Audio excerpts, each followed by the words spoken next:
He's probably still in the bathroom. Who's in the bathroom? There he is. I thought he was still driving. What? No, it was one of those life-changing bathroom experiences. All right, we are live and on the air. It looks like the light is green. Press the button, Frank. All right, guys. CoCoTALK episode 73 is going to do it live in 3, 2.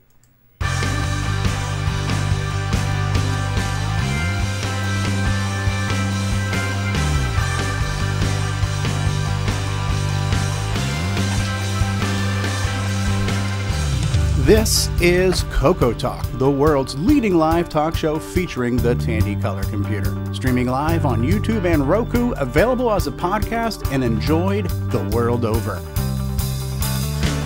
And now, here's your host. Good afternoon, everybody, and welcome to CoCoTALK episode 73. I am your host, Grant Leighty.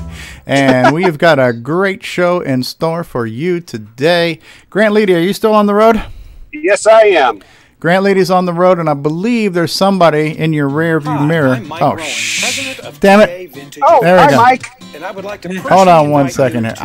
My frickin' soundboard. How do I stop this? There we go. I think Mike Rowan's following you. Yes, there we go. Let's try. Let's try this again. Let's try this again. Grant Leighty is on the road. And in Grant Leighty's rear view mirror, we have... Hi, I'm Mike Rowan, president... Holy...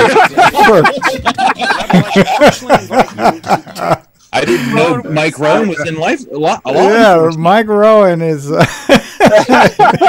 he's everywhere. Mike Rowan's on the case, on patrol. He's everywhere. He's everywhere. He's wearing one of those fire chief with the little siren on it. You know. Yeah, yeah. So we've already got a nice little turnout in the live chat. Retro Innovations was here saying the train wreck is almost upon us. And let me see if I can find... I'm afraid to press a button, Frank, on this whole thing here right now. This thing here, that thing needs to go away. My train wreck sound is weird. Here's my train whistle. Oh, Christ. It's over here. There we go. Okay, this is... all sound effects on CoCoTALK now include Mike Rowan. Yes, 30% more Mike Rowan. So, here's what I need to do right now. I just need to pull that out of my soundboard. I don't know what's going on. We've been infected by the Myro virus. It's like ransomware. This show will not be released until you pay the ransom. Holy crap. So as I was saying in the live chat, Retro Innovations was here saying the train wreck is about to start. Mark Overholzer is here. Rob Inman is here. Richard Lorbieski is there. Just let Mr. Retro Innovation know I'm in the great state of Iowa right now. Ah, he's in your state. And we have Alexander Wallace is here. Coming for you. Rob Inman. Davey Mitchell says a professional production as ever. Right? Thank you, Davey. Al Hartman is here. Mark Overholzer, Davey Mitchell. More Tandy Assembly audio spam. Yes, we'll get it. We'll get it going. We'll get this crap figured out. All right, so now let's start the show. Let's take a look at who we've got in the panel today. Our lovely panel. This is a beauty pageant for you, as you can tell. And so we have Mr. Mark D. Overholzer is with us, our resident Apple guy. Hello, Mark. He's giving us a couple of thumbs up there. We've got, the guy is so cool that he's got to wear shades all the time. Mr. Ron Delvaux is with us. Welcome. Hello, Ron. From Arizona. It looks like he's doing dental work here.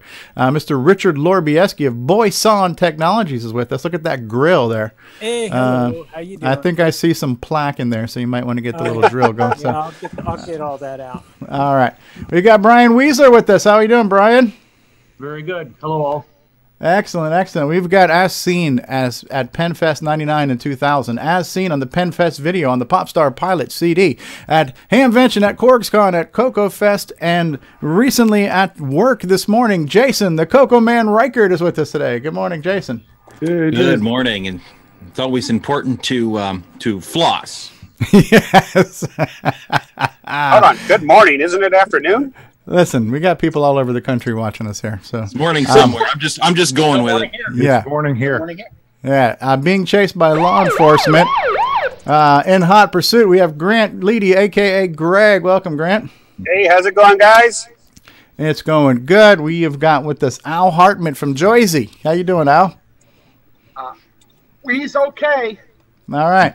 And last but certainly not least, we recently celebrated the life and times of legendary game designer, the Thunder from Down Under, Nick Marentes. Welcome back, Nick. G'day, everyone. G'day. And yeah, thanks for the all the attention last weekend.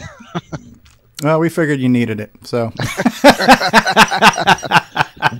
Popstar Pilot's a thing again. Yeah, Popstar Pilot is a hit. It's a hit. So. Who's this week's attention grabber? Well, I was thinking about doing a Timberman yeah, I reckon mullathon tonight. Hooray! Yeah. Need to show Paul Thayer some love. I bought a Timberman too. Pint of milk is here. All right, so I thought I heard some background echo. Ron Delvaux, can you confirm or deny if we are on Roku television? I can confirm we are. And we that are was my on background. It was Okay. Roku is on.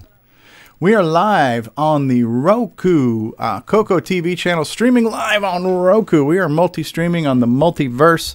You can see us just about anywhere. Later on, you will see me face down in a gutter. So we're here. It is CoCoTALK episode 63. Hopefully, we'll be joined soon by another legend, Mr. Steve Bjork, because I do have his latest presentation set up for Assembly Language Part 6. But while we wait on that, let me throw this to the panel. What's new and exciting this week? Anybody have a project update, an acquisition, anything to want to share with us that's happened to you this week that somebody might care about? Well, I've started doing some coding on my Gunstar, so Nice. Woohoo! Woohoo! Getting somewhere. I've got a few screenshots of the title page if I can get this sharing going. Okay, I think I need to. Someone's I need already to. sharing. Yeah, I'm sharing sound. I just stopped sharing. So go ahead, Nick. Take it away. Just one letter away from one star. Oh, there it is. There's So that's the Gunstar. title page, yeah. So while the title page is showing, it'll also show a high school page, which is that.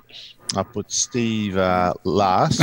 50 points. So you gave me some generous, very generous of you. I'm trying to keep it realistic. That F at the beginning of it looks more like a G. Which one? That F in Fun Star. Oh, looks the really fun, yeah. a lot like a G. Well, yeah, it is. It's Gunstar this time. Gunstar. And of course, there'll be my music playing in the background, which I'm working on as we speak. There we go. There we go. I'll see if I can turn off this sharing now. I like remember that how star that's done. field in the background. Yes. That That's is very nice. stellar. If I can get the damn screen back, I can turn off the sharing.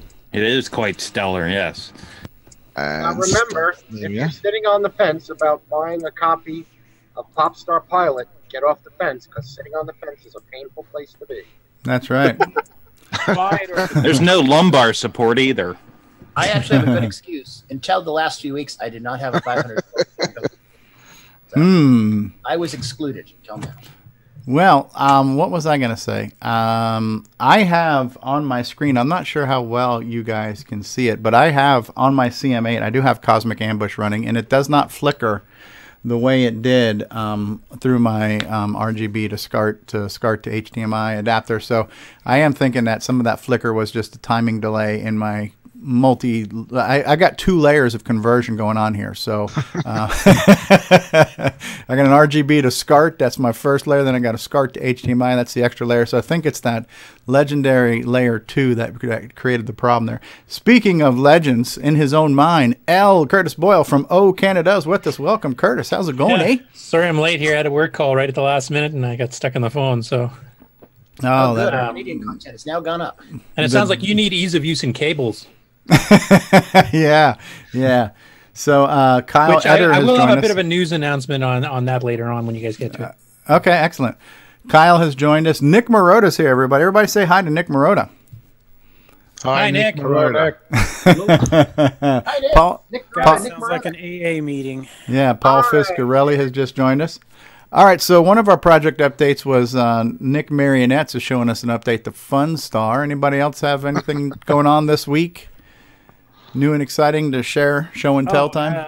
Yeah, actually, I need to make an announcement. I'm going to be out of the country starting next Saturday, so Thursday is going to be the final day until next Monday, which is, I think, the 16th or 17th of September, that you'll be able to order anything from Voice on Tech. So next Thursday is the final day to order anything. Now.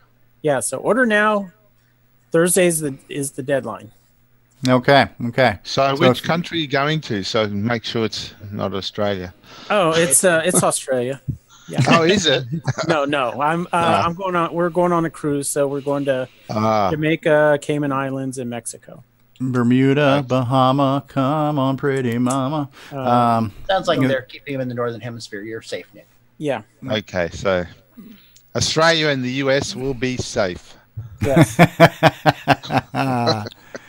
Oh, Lord have mercy. So if you need to get yourself a boomerang board, you've got until Thursday this week to order some, or Voice on Technologies has left the building. You'll have to wait about a week or so before you can get your order fulfilled. Is that a good synopsis there, Richard? Yes, that CPUs and anything else that I sell, quality stuff.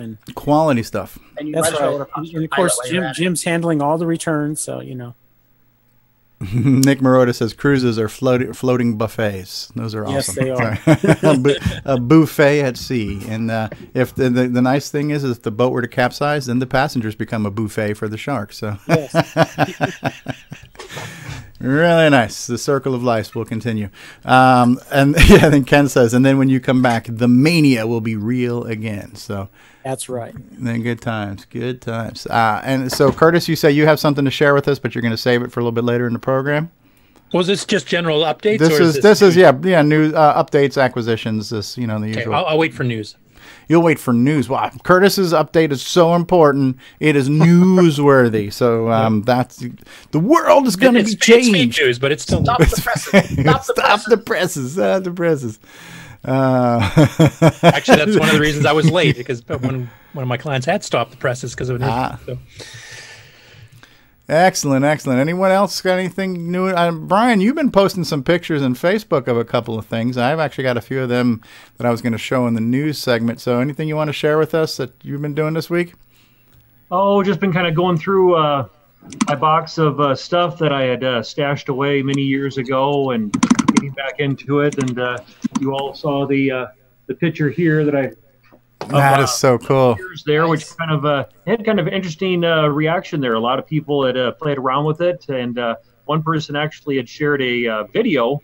It looks like it might have been either from high school, I'm guessing maybe college, where they actually used it to make an automated voice-activated door lock. Oh, wow. Kind of an interesting twist with that one there. So, yeah, I've just been kind of going through some stuff and getting up to speed. I do have my switcheroo and CoCo STD on order. Your STD? You've got a CoCo STD? Is that what you said? It has nothing to do with the switcheroo. Yes, I will be ordering something to take care of that too. So, if your expansion card experiences burning sensation that lasts more than 4 hours, contact Just Jim make Brain. sure to cover with a dust cover first. The switcheroo has some kind of a cover on it, doesn't it? I should mention, though, Bill and I fiddled with yours back in the day, too. And, I mean, by modern day standards, it wasn't the most accurate. Like, you could sometimes you had to really enunciate well. Like, we programmed it to do, say, dir and list as a couple of commands, and we did a few others, too. And you'd say dir, and it would actually execute a directory, and list, and it would actually list a program. But every once in a while, those two would get confused, and you go list, and we do a dir, and you go... But like in Canadian tradition, it had trouble with color. Hey?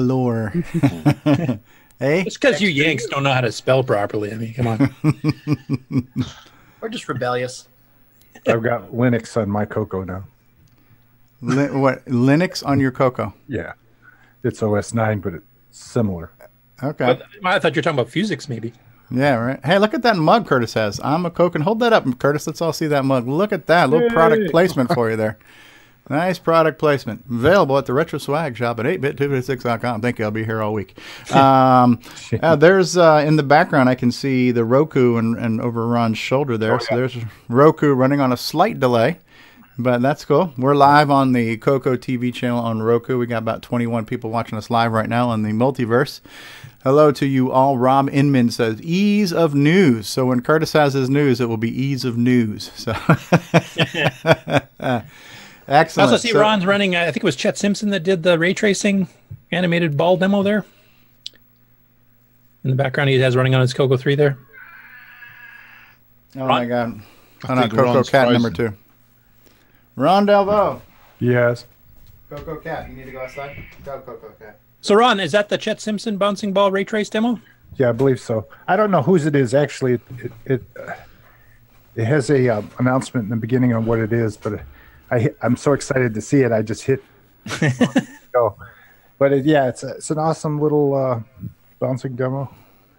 Skip to part. Get to the good part. Yeah, that has that ray tracing where it actually figures out your reflectivity and all that kind of stuff, and takes hours and hours to generate. I know the PC world just got an announcement. I think it was NVIDIA. Yeah, the RTX. A video card that is going to be supporting full ray tracing, so you can get real effects instead of all this fake triangle polygon stuff.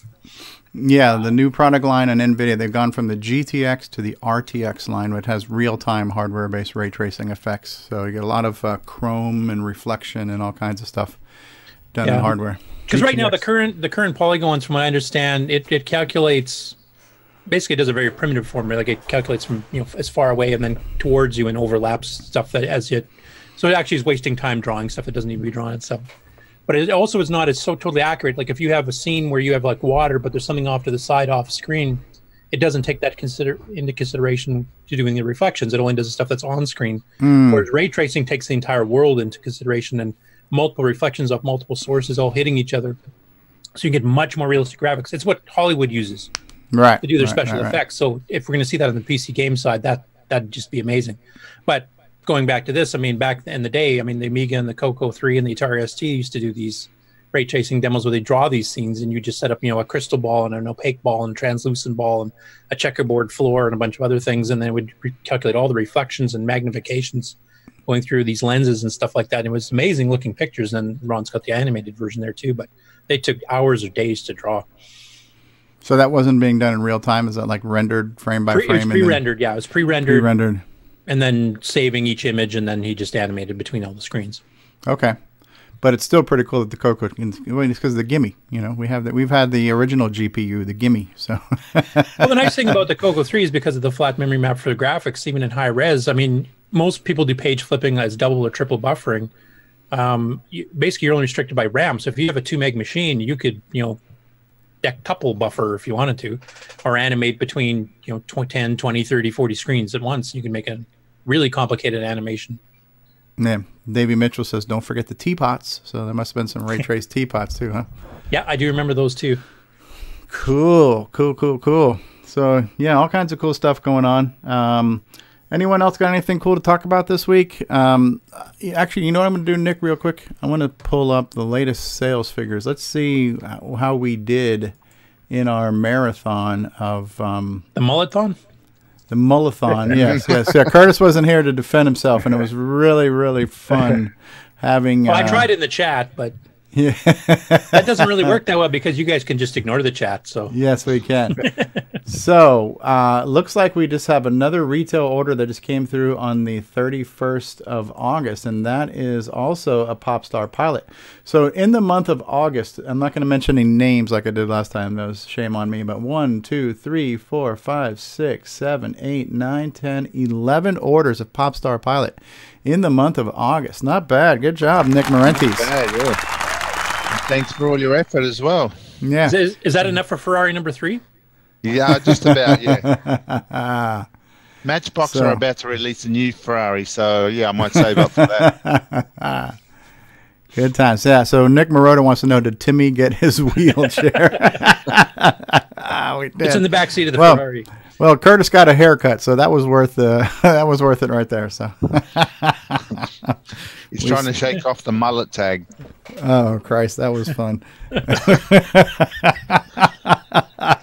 you want me to upload that picture again? No, I'm still trying to get that image out of my. When I close my eyes, I still see it. I'm trying to get it burned out of my brain. So I'm gonna stare at the sun for a few days. There are pictures of me playing guitar at CoCo Fest in the late '90s with that same haircut too. So. Oh Lord! Alan Huffman has a few if you really want to try. That was good. What was that, Mark? Yeah. Someday you'll leave the '90s behind. Right. Well, my shorter hair, I've kind of left it behind. Speaking of which, let's look at some numbers here real quick for just a second. God, I have so many scenes to switch from now. So, yeah, Ken Reichert says that Popstar Pilot is evil, wrapped in a cartoon shell. All right, so that's a pretty easy game to me, but yeah. Retro Innovations wants to know if we'll make enough money to hire a real host. Okay, so no, Jim, we can't afford you. Yeah, right. All right, so as of this morning, we are at 11,329 downloads of the audio and video podcast. That's lifetime to date. Not a bad number right there. I want to point out on there, too, like it says that the last 3 months, and I've been kind of monitoring that because that's kind of monitoring the trend of where we're going currently. Mm-hmm. I think this is the first time it's broken 2,000, hasn't it? Honestly, I don't know. I haven't been spending that much time looking at that. I just kind of look at the cumulative numbers. I think we've always averaged. We're averaging about 1,000 per month. So so that's actually down then, according to that. I don't know. Again, it's hard for me to keep track of it all. But if we look at some of the most recent episodes, what's gotten the most downloads on the podcast side? So episode 69 got 77 downloads. Episode 70, Dennis Kitts, 73 downloads. Episode 71, Abe Vigoda, 63. Episode 69, VCF West got 57 downloads recently. Video episode number 5, that was our Commodore Expo, which thanks to Jim Brain for that. 56 downloads there. Abe Vigoda video 56. So you remember we're now audio and video downloads. So when we post a podcast, there's an audio version and a video download. Okay. So the Mullathon I also posted as video podcast. So we got an additional basically 50 views on each part of those. Our After Dark number 12's got about 50. And so it's been the audience is listening, the audience is watching. On the YouTube side of this, we've gotten about 60 views each on the Mullathon Part 1 and 2. Our Commodore Expo's got over 100 views on that. That was really informative to see all that technology at that Commodore Expo that Jim showed us. And then last week's episode 72, 151 views. So those are some of the numbers from the past week or so. So not bad. I just want to say thank you. You're too kind. Thank you. I want to say thank you to everybody who listens to this train wreck of a show. And good times. When did James come in the room? Actually, what James says, he's got stuff to do. He's going to mow his lawn today and go on a barbecue. And we have CoCoTALK. Is that CoCoTALK number 3 now that Mark Oberholzer's got on there? Sure looks like it. Yeah, I got my cat down here. Along at home. Yeah. If you're not keeping up with the cat counter now, we've reached Def Cat 3. So Jason's got CoCoTALK number 1. My cat's here. You've been hearing him. There he is. He's waving at us. Hey, dude. Meow, meow. The cats may want to see this. Oh, that's a mouse stuck in a computer? Yeah. A rat. More like a rat. Oh, wow. We're not going to have that in the CoCo unless you repack it, I guess, huh? Yeah. Wow. How the hell does that happen? And what did he do? He must have chewed on a wire and got electrocuted or something? Well, they must have left the case open, too. Yeah. No, they can get through any hole in the back of the case that they can fit their head through. Man. All right. That's today's fun fact. Yes. Yeah. There you go. Well, when I worked in the CompUSA Tech shop, I repaired a Packard Bell that a mouse had gotten into and took a pee on top of the floppy controller. And that's it probably actually improved a Packard Bell. I always thought the mice were on the outside of the computer, but apparently this is the new. Apparently, I didn't think we could get any lower in our standards here, but that's all. Just saying. Oh, ye of little faith. You're welcome. Yeah, never underestimate this show. It was a Packard Bell computer, not a Barbie computer. No. All right, have we done our round robin? Everybody chimed in with anything they wanted to speak about? Little thing. Okay. Hey, Rick Adams is here. Thank you. You're too kind. Go ahead, Al Hartman. I'm still wrestling with my drive wire situation. Not sure where the error lies. But the gentleman I bought the wire from, the drive wire cable, is the author of that software you might have seen on eBay, the high-speed drive wire alternative. So he sent me Roger Taylor. No, not Roger Taylor. This is a gentleman named John Heber. He sells the software that he claims is 20 times faster than tape loading. Okay. And it loads software over the three-wire cable. It's similar to drive wire. So he sent me his software to evaluate. So I got it late last night. I haven't had a chance to look at it yet, other than perusing the manual. It's very different from drive wire, but I'm going to take a look at it, and next week I may have something to report about it. Cool. Okay. Interesting. So have you gotten your whole USB to serial adapter thing working on your computer? Well, I got the third one yesterday. Oh, wow. I had a chance to hook it up. I bought a name brand. Instead of going for these cheap Chinese ones that say they have the correct chip in them, I went for a Sabrent, which is somewhat name brand. Mm-hmm. And I'm going Definitely. to try that later today and see if that works. And John is sending me a newer cable. Didn't come today, but he's sending me a cable wired up to Roger Taylor's pinout, with the jumpers on the DB9 ends. Okay. Well, ladies and gentlemen, this just in. We've got David Ladd live on video. What? David Ladd is here. David, welcome to the program. David Ladd, Lord of the Floppy. We never get to see David on video. How are you, David Ladd? David who? You're muted, by the way. You're muted, David. You're still muted. He is a mutant. David, you're muted. You're unmuted. Hey, David. Too much hair. Yeah. It's not David Ladd. Has a beverage. Live from Taco Bell, it's David Ladd. It looks like a McDonald's cup, actually. Yes. Can you turn on the sharing for a sec? I can, yes. Yep. Hold on 1 second. Go for it, Nick. All right. I'll just bring something else up I found. Welcome, David. And Steve Bjork's with us, too. Steve just joined us. Hello, Steve. Hey. Can't find it. This is like a Bigfoot sighting when we see David Ladd live. And even more rare.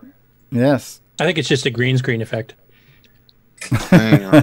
Well, David really doesn't get on video that much. That's the reason why. He's holding the camera the wrong way.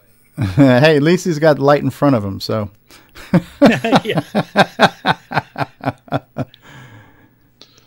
I could go somewhere with that. Hey. Okay, Nick Marionettes has started screen sharing. Yeah. Hey, there's Curtis with his mullet again. Curtis and Alan. The mullet man. Right. That's not it. That's full mullet potential. That's later when I trimmed it a bit.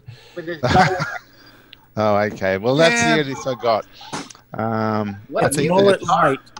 Curtis, Yeah, do you always have to double what Alan does? Well, it's actually triple in this case because that was an event that Alan didn't bring his guitar, so he's using my other spare guitar. Wow. That's Chicago 2001.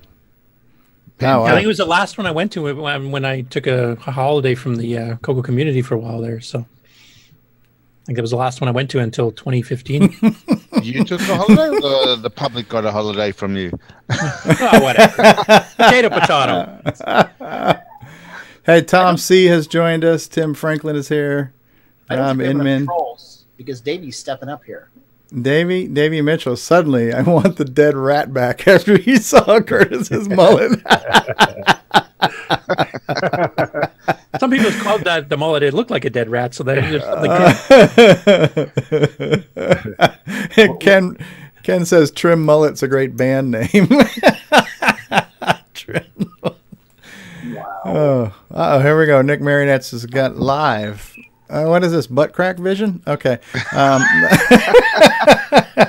remember that. Oh my God! It's a full view of the mullet. I did. Please, this is a family show. I'm scarred for life. That's Mark Marlette, if I remember correctly, and it was also my TC9. I was showing him some of the Nitrous 9s. Okay.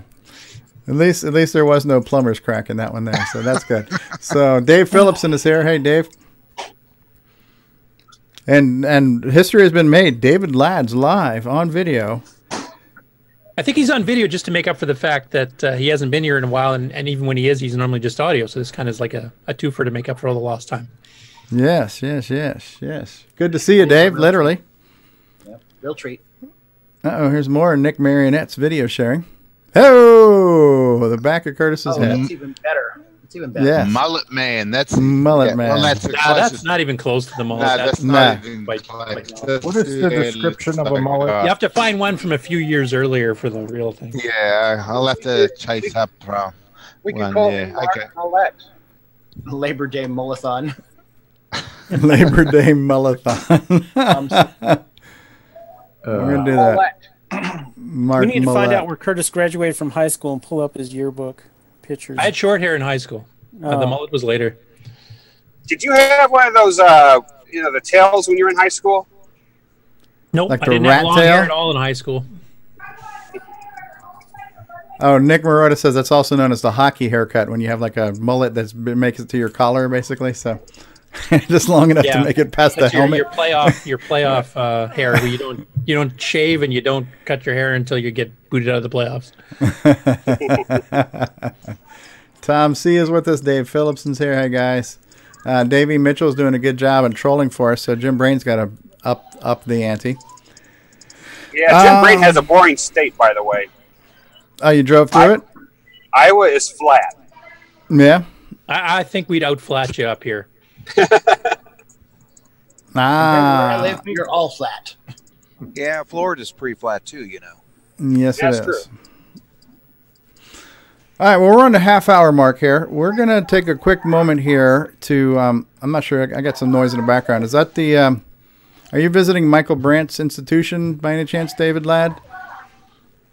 No. Okay. You hear a little bit of background chatter there. Where are you at? You at Mickey D's, David? I'm at some undisclosed location. Some undisclosed location. The eyebrows made that even more creepy. I'm waiting for you. Wow. Hint. I'll give him a hint. It requires bail. Oh, jeez. Yeah, he just got done doing his fingerprints, so he's good to go. Wow. Steve Bjork's here as well. Yep, Steve is here. All right, let's take a quick moment to look at our sponsors here for just a minute. So, yes, every week we've got, let me take a moment to say thank you to those who are creating content for our community.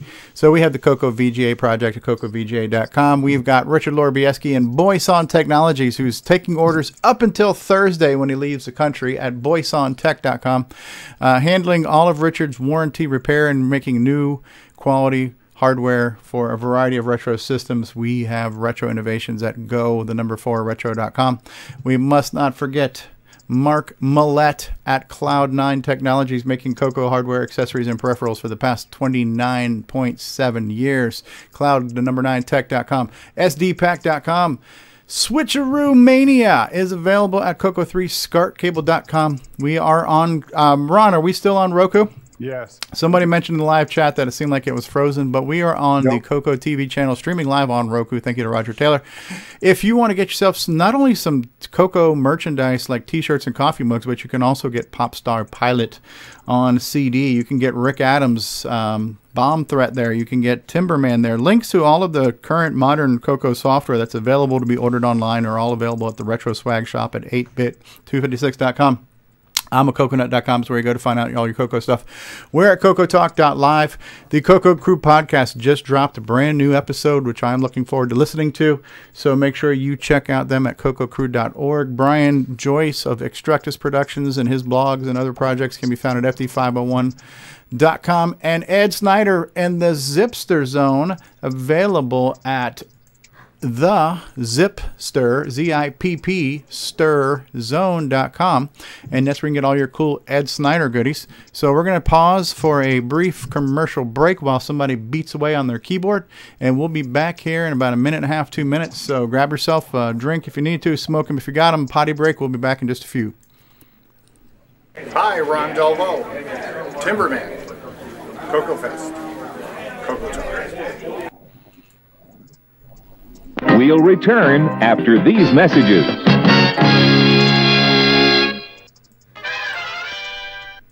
Hi, I'm Bruce Moore, and this is Jacob Moore. Gotcha. And we are the Forest of Doom guys, and the CoCo Forever guys, and we're at CoCoFest, and we love CoCoTALK. What if, knowing what I know now, I could go back in time, join Tandy Corporation, and change the course of history? CoCo Forever. How does it feel? I'm still believing.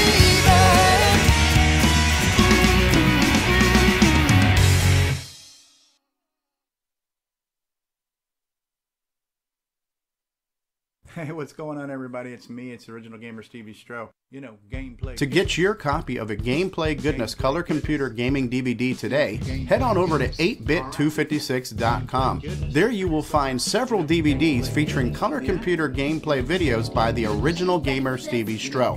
So to get your very own copy of a Gameplay Goodness Color Computer Gaming DVD, head on over to the Retro Swag Shop at 8bit256.com and tell them the Original Gamer Stevie Strow sent you. Let the Radio Shack TRS-80 put the world of color computing into your home. Instant loading program packs turn any color TV into an exciting game arcade. And there's more. The color computer is an educational aid, a home management tool, an up-to-the-minute electronic information service. The programmable, expandable TRS-80 color computer from $399 only at Radio Shack, the biggest name in little computers. All right, we're back. So I always pull the trigger too fast. Let's let the speech sound pack finish what he was saying. Sorry, SSC. Me turn you to CoCoTALK. There we go. And we are back, and since we had a few people join us while we were going through project updates and acquisitions and show and tell time, Rick Adams, how are you, sir? Welcome to the program. Glad to have you. Hello. Thank you. You're too kind. Yes. Thank you. You're too kind. We were waiting for that. Yes. And anything new and exciting with you this week that you'd like to share with your fans? Not really. Still working on the game, slowly but surely. Excellent. What game is that? Eventually I'll be done. What? What game is that? OmniStar. OmniStar. Oh, I've heard of that one. It's supposed to be really good. Where the hell have you been, Mark? So you've been led to believe. Yes. So I played the update just recently, but only played it for a little bit. So I'm looking forward to checking it out again with all the flashing lights and screen shake and all that kind of stuff. So the polished version. And then, Rick, are you still adjusting the difficulty level? Because the fact that Stevie won the game already when he was beta testing, to me, means it's just it needs some help, he can't get past level 2. So he had it on "Please Don't Hurt Me" mode. As has to be. Yeah. So Kyle Etter said, "Hey, I ordered my copy of Popstar Pilot after watching the Mullathon. So apparently we did some good there." And then of course somebody else says, "I returned mine after watching the Mullathon." After watching Steve play, I returned my copy of Popstar Pilot. That wasn't Robin. So we have some new people vying for the title of Troll. Very good. David Ladd, we've not heard from you for a while. Would you like to share with us like what flavor milkshake you had at Mickey D's or anything like that? Did you get an apple pie? That's also classified. We already know it was half Diet Dr. Pepper, half water. David Ladd. Okay, so I guess it's not classified. So has bail been set yet, David? What bail? One thing that fascinates me about Dave in being in the witness protection program here is he's the most well-lit protection program person I've ever seen. Yeah, exactly. Because in real life, he doesn't look anything at all like that. Really? Yeah, this is just his emoji face. Yeah, well, David got rid of his mullet too. Thanks for getting rid of your mullet for us just before showtime, David. So. Oh, it's all nice and smooth. I got my head all ready for you, Steve. Wow. Okay. So you're all ready for the next CoCo Fest when we buff your head. I'll bring my He's turtle definitely ready wax. for After Dark right now. This is getting creepy. Yes, it is. And Steve Bjork, how have you been, sir? Oh, just hanging in. Okay. Anything? Any show and tell type stuff that's going on? I've been missing in action for about the last week or more, so I don't have much. Okay. Well, we're glad to have you here today. We can get to the assembly segment if you're ready for that here in just a minute. Sure. Okay. So we do have assembly language part 6. We're going to be coming up with that. So did I miss anybody? Anybody else have anything they wanted to share with us before we get on to the next part of the program? The next car on this train wreck? Next, yes, sir. Jim Brain says David Ladd, Lord of the Buff. Buff the helmet. Brought to you by Turtle Wax. All right, so supersize whenever possible, right? So there we go. Cool. All right, so we want to do that. We want to just jump into assembly. Can you guys handle that? Is everybody ready for some assembly? It's been a couple of weeks. Are we ready to learn more? Yeah, we got a little bit of bit manipulation and shifting here to do. All right. Actually, I got to pull it up now. I've got to get the document open. So give me just a second here. I had it downloaded. Now I got to get it opened. Very good. Yeah, I'm looking forward to getting back on target here and learning more Steve, stuff. Yeah. Is this the most people you've had on video-wise? Since we've been on Zoom, possibly. So what do we have? 4 by 3, 12 people on right now. Myself means 13. This might be one of the bigger Zoom turnouts since we've switched over. Definitely. It is definitely a possibility. All right, so we are going to go ahead and we're going to switch over to the full screen view here. And right now we've got Ron Delvaux on camera, but I think as Steve starts talking, we'll get Steve's camera on here. But we are now here on part 6 of our assembly language series. Part 6 comes right after part 5 for those of you who are not up on your numbers yet. And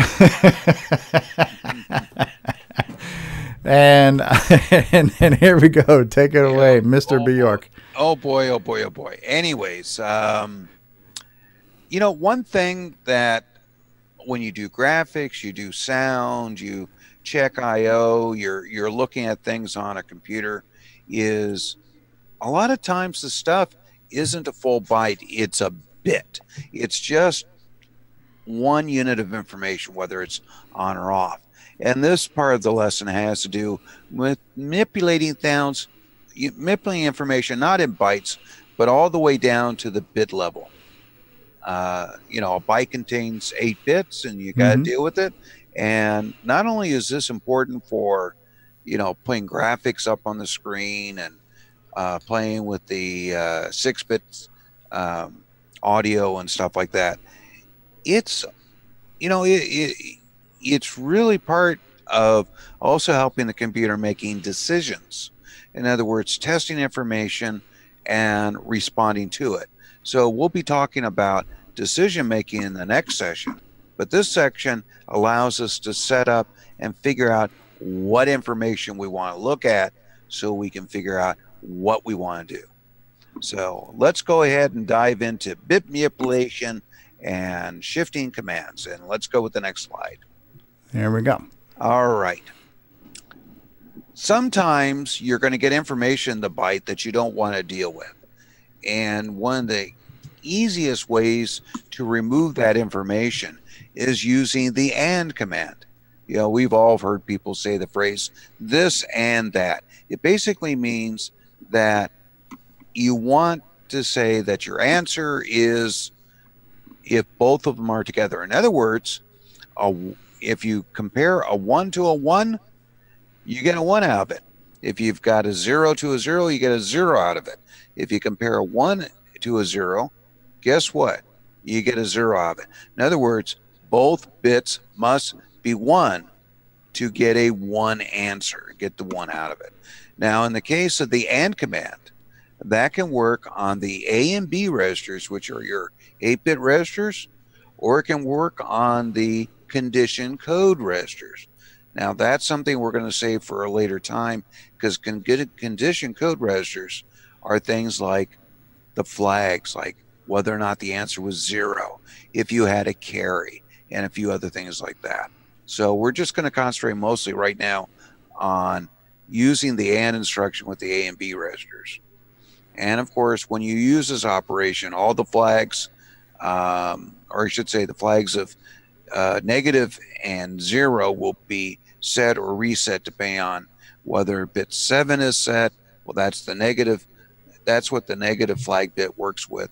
And if all the bits are 0, then the 0 flag will get set. And for some reason, the overflow flag will get to 0 automatically for some reason. But anyways, really, basically what it's doing is it allows you to strip off information. And like, for example, if you are looking, oh, that was lovely, that burp. It must have been David at his... Yep. Couldn't get to that mute button, could you?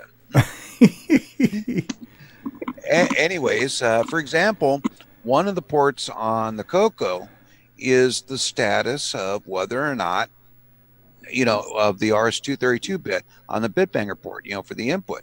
And sometimes you'd like to be able to just see if that particular bit is high or low for the status of what it is. Well, what you would do is use this AND command to strip away the other bits by having them 0 and leave that one bit that represents the serial port 1. And what that does is when you do the command, the answer is you either get a 0 or 1 only on that one bit. So this is very, very handy for doing input information and also, you know, and also clearing bits and stuff like that. So it'll be something that as we get into the practical use of assembly section of the course, we'll be using quite a bit when we go to the next one. As I said earlier, the AND condition code is used to clear bits in the condition code register. It's we'll go into there's some very special function commands that we'll go into later. Now, one thing I will mention about this is a lot of other processors, they'll have a command such as clear carry flag and set carry flag and all these other type of, you know, bit manipulation flags where they're a direct command to either set or clear it. Well, the 6809 with all of its addressing modes and instructions like that, it was starting to get ridiculous on the number of individual commands. So they decided to use AND condition code for all the different clearing of carry flag, overflow flag, and all the other flags in the register. It was a way to save on the number of commands that were in the system. So it also has the advantage that you can set or clear more than one flag at a time, which on other CPUs you have to issue multiple instructions to do that. Exactly. Very handy when you're doing high-speed interrupt instructions and like that too. So it was a way to get rid of a lot of these commands that aren't used too much, that are just single function commands, and make it where in one command you do a lot. And the only downside to it was the fact that we had basically, you know, an extra byte, because you have the command that says we're going to do this, and there's a byte embedded in the command that says which flags are you going to clear. So Anyways, we're going to get into more details about the condition code register when we go into the special function commands in a later episode. So let's go to the next slide. This here command, OR, is the exact opposite. It's used to set a bit. It's used to make a bit become 1 in a lot of cases like that. It's, you know, like AND was this and that. Well, this is OR this and that. If either bit that matches is a 1, you're going to get a 1. You only get a 0 when both bits are 0. So bit 0 in one location is a 0, and bit locations 1 is 1 in another, you're going to get a 1. If they're both 0, you're going to get a 1. Pretty simple and straightforward.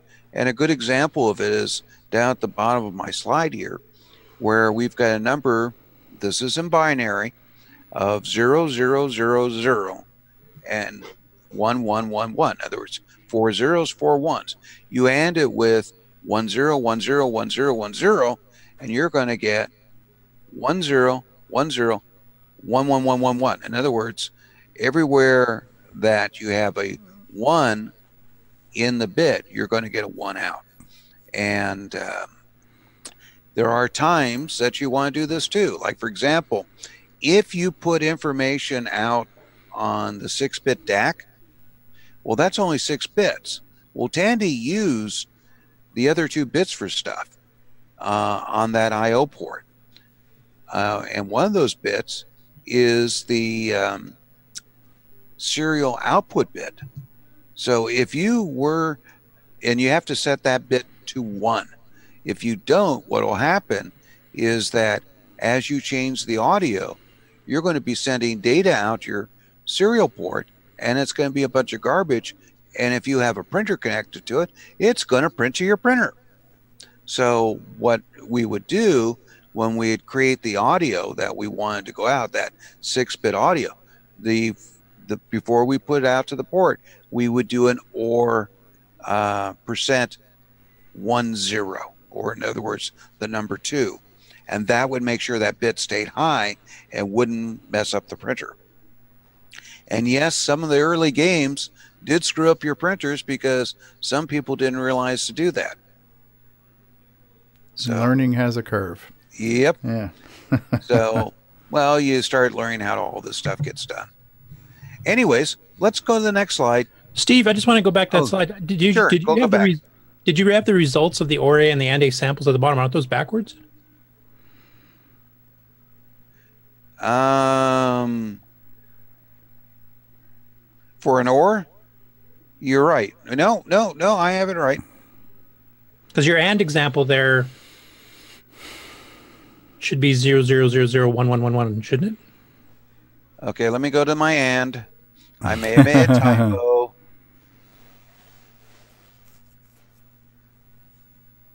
No, the AND is correct. For your result? Yeah, for the result. The AND is correct for the result, and so is the OR. The AND will only turn on a 1 if both bits are 1. So in this case here, the only times there's the problem. In the slide, I have the word AND when I should have put the word OR. Okay, yeah, that's what I was wondering. Yeah, that's exactly okay. So OR favors the 1 either way, but AND only favors the 1 if both bits are 1. Yeah. Exactly. And I apologize for the mistake there. I think I was doing this slide a couple weeks ago at 2 o'clock in the morning. That's why I was kind of hesitant on questioning it here, because I haven't had much sleep the last couple weeks due to work either. So I wasn't sure. I was thinking that's exactly what it is. So anyways, well, let's pass on to the next slide after the OR. Roger that. And of course, we have the OR condition code, which is used to set the flags. As Chris pointed out earlier, you can set a bunch of flags all at the same time and like that. But we'll talk more about that in a later session. Let's go on to the next slide. We'll save that for an after dark. Trust me, I have one lesson already planned where I'm going to try and get you to at least DEF CON 2. Oh, but I wanted it at DEF CON 5. DEF CON 5 is the coolest one. DEF CON 1 is the hottest. So yeah, it counts down. Yeah, they had that argument on Big Bang Theory. Anyways, now this command, Eeyore. Oh, that's the Winnie the Pooh character. Yeah, this is not Winnie the Pooh character, but it is. Think of it as either or, because what happens here is if the bits don't match, you get a 1. Is that the exclusive or? Yep, exactly. Basically, what we're doing here is it's very much like the previous ones. It operates on the A and B registers only. No, they did not put this in as a condition code setting or resetting instruction. That would have been ridiculous. But anyways, basically the idea here is if you want to flip a bit. This is real handy for in the case of, let's say you got something on the graphics screen and you want to change it.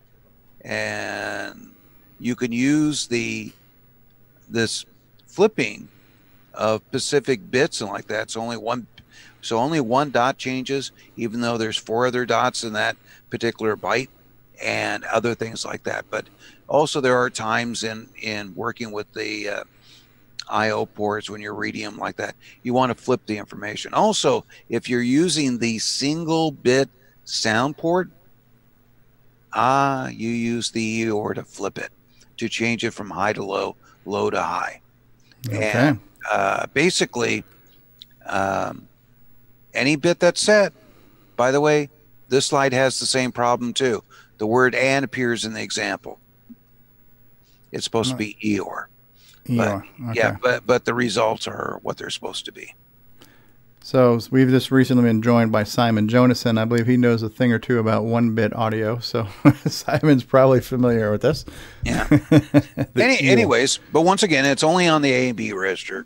Okay. And it's very handy to change things and like that. And that's one thing you do in the processor a lot is you do go through and have to change the status of bit quite a bit for things. And you know, the reason why we do a lot of bits is bits, you know, there's 8 bits in a byte. That saves a lot of information.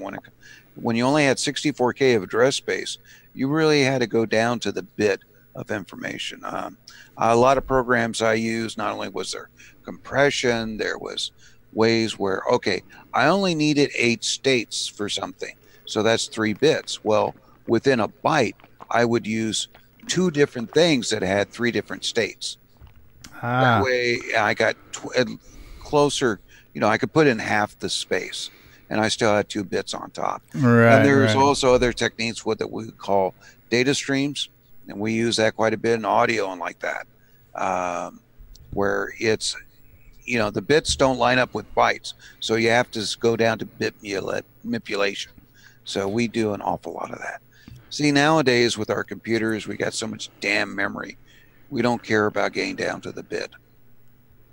So let's go to the next slide. Let me just ask you a quick question on this one here. So if I was to visualize this, because we're talking about literally inverting bits, right? This could be used to create like a inverse flashing effect. Like if you had white text on a black background and you were just to Eeyore all of these, you could simulate the inverse blinking, right? So black on white and white on black.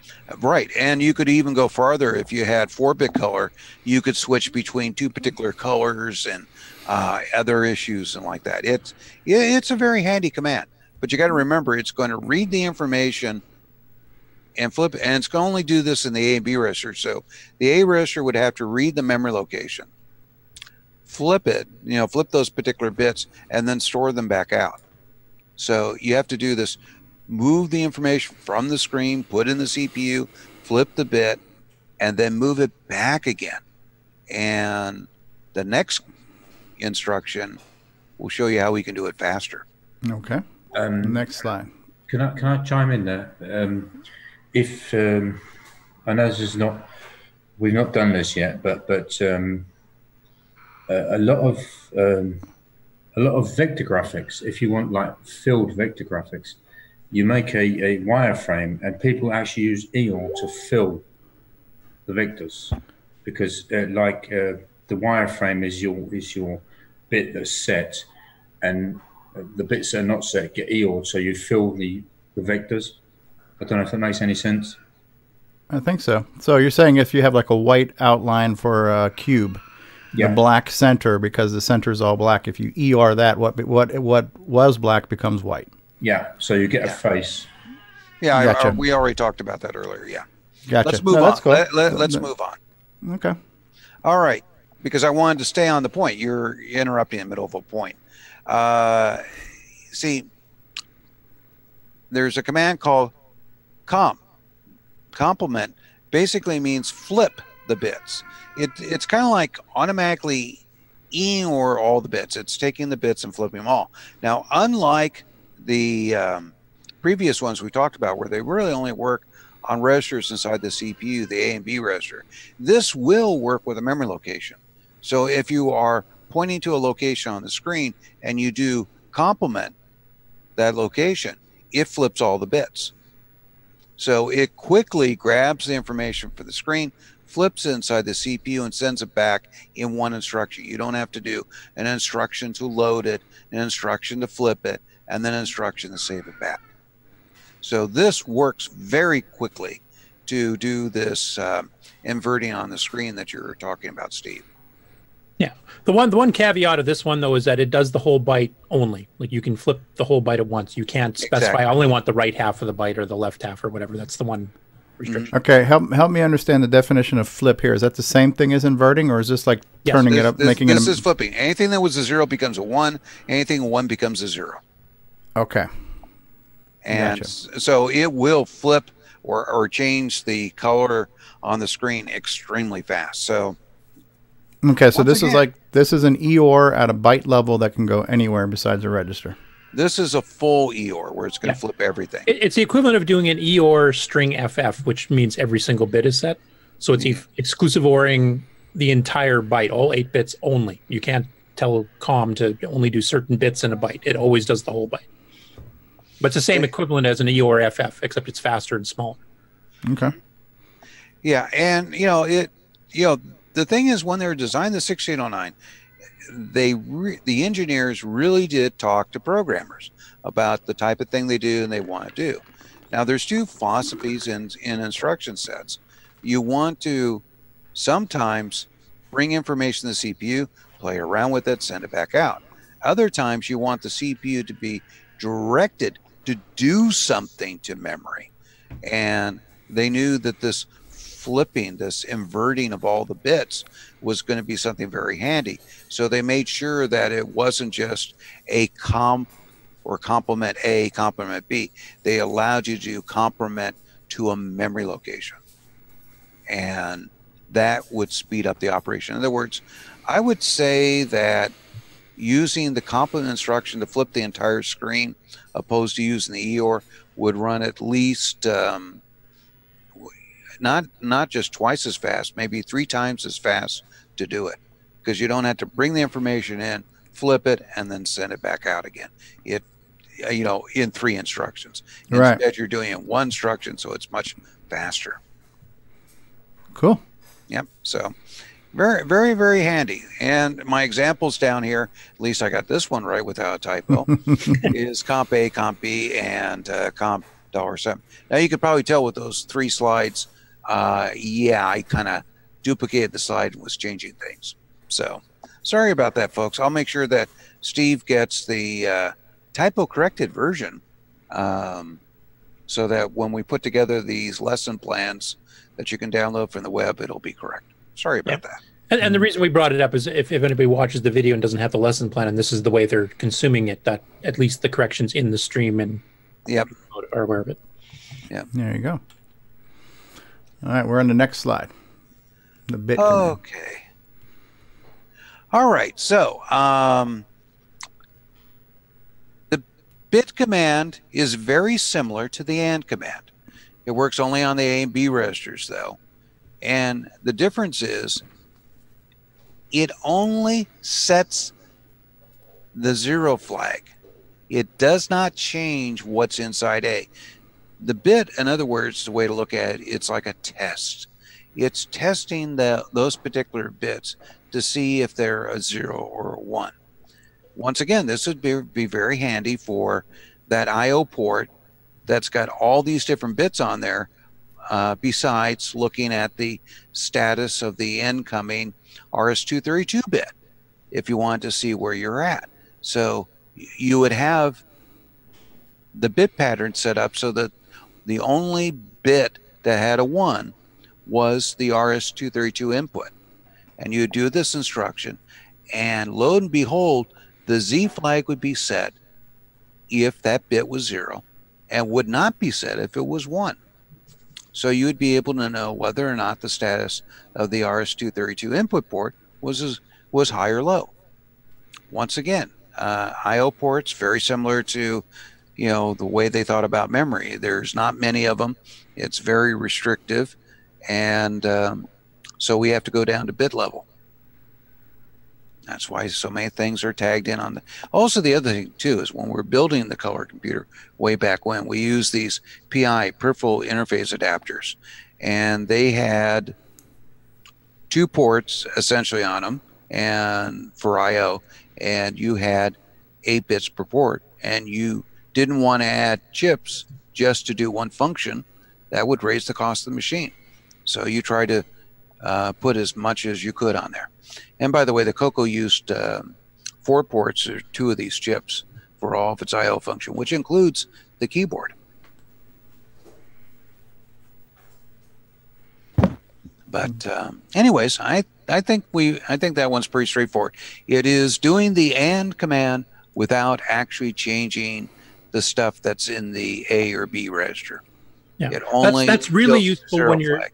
when you're handling hardware. Let's say like a PIA or something else where there's multiple bits that mean different things, and maybe depending if this bit set you want to go to this subroutine, if this other bit set you want to go to a different one. This allows you to load in the status register, for example, and then go through each of these checks saying, okay, this bit set, then I got to go here, this bit set. And it doesn't mean, or it means you don't have to reload the register to check the next one. Because if you did an AND and you masked off all the other bits, well, now you've destroyed the original content. So if that bit you were looking for the first subroutine was not set, now I got to reload it again to get it back. Well, in some hardware cases, as soon as you load it, it resets to whatever the next value is going to be. So you've lost that, permanently. You can't properly handle it. The bit command means you load it once and then you just keep checking the bits as you go through without having to reload it or resetting the hardware, etc. So it's very handy to have this command, especially dealing with I/O stuff. Yeah, it can be sometimes a nightmare dealing with the peripheral interface adapters when you're dealing with interrupts and stuff like that. As what Curtis is pointing out here is that you read it, it clears the flag that told you what in the hell generated the interrupt, and it's just, you don't want to keep doing that. So it helps, so the engineers, that back in Motorola, they made the PIAs in addition to the microprocessor, so things generally work hand in hand pretty well, and they give you instruction. And plus the thing is, as a programmer, you don't want to have to keep reloading something over and over again. I go, didn't I just do this? Yeah. The bit command helps you from doing that quite a bit. Anyways, I think we've covered that. I mean, it does make sense, Steve, doesn't it? Yeah, I think so. So you want to check. If bit 7 is on. The answer is going to be in the V. You would have exactly. So what you would do in that particular case, you would say bit A, $%, 1 followed by another 8 zeros, 7 zeros. Excuse me, 7 zeros. Yeah. And then it would the Z flag would be set or reset based on the status of that particular 1 bit. And of course, since you're looking at a bunch of bits there, you could check several bits to see if any of them got set. This is extremely handy for the keyboard, because before you do a keyboard read, you've got bits coming down from your keys, and if you could check all the bits at once. Another thing is, most people don't realize the same hardware that does the keyboard and the CoCo does the buttons of the joysticks.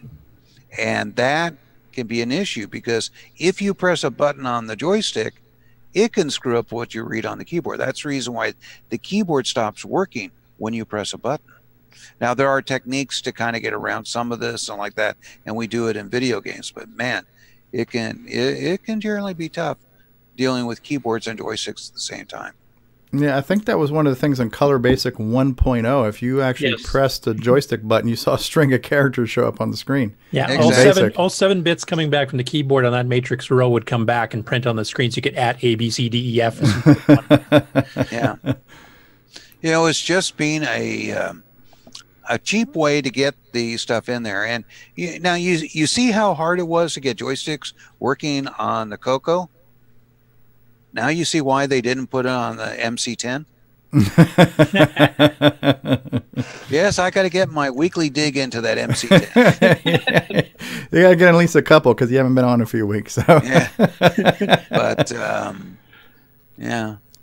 All right, so with this same command here, if I wanted to check, let's say I wanted to check the top 4 bits, I would do a bit of an address, and I would do like 4 ones and 4 zeros, and then the Z flag would tell me which bits were on, or would give me 4 ones if all 4 bits were on. Well, what it would do is if any one of those bits was a 1, then it would tell you that. Oh, so I couldn't compare multiple bits within a byte. It's just one single answer. It's just a 0, 1 is the output. Yeah, you can check multiple bits, but your answer is based on that group of bits as a whole only. Gotcha. So as long as if any of one of those 4 bits in the example was a 1, then it would be a non-zero.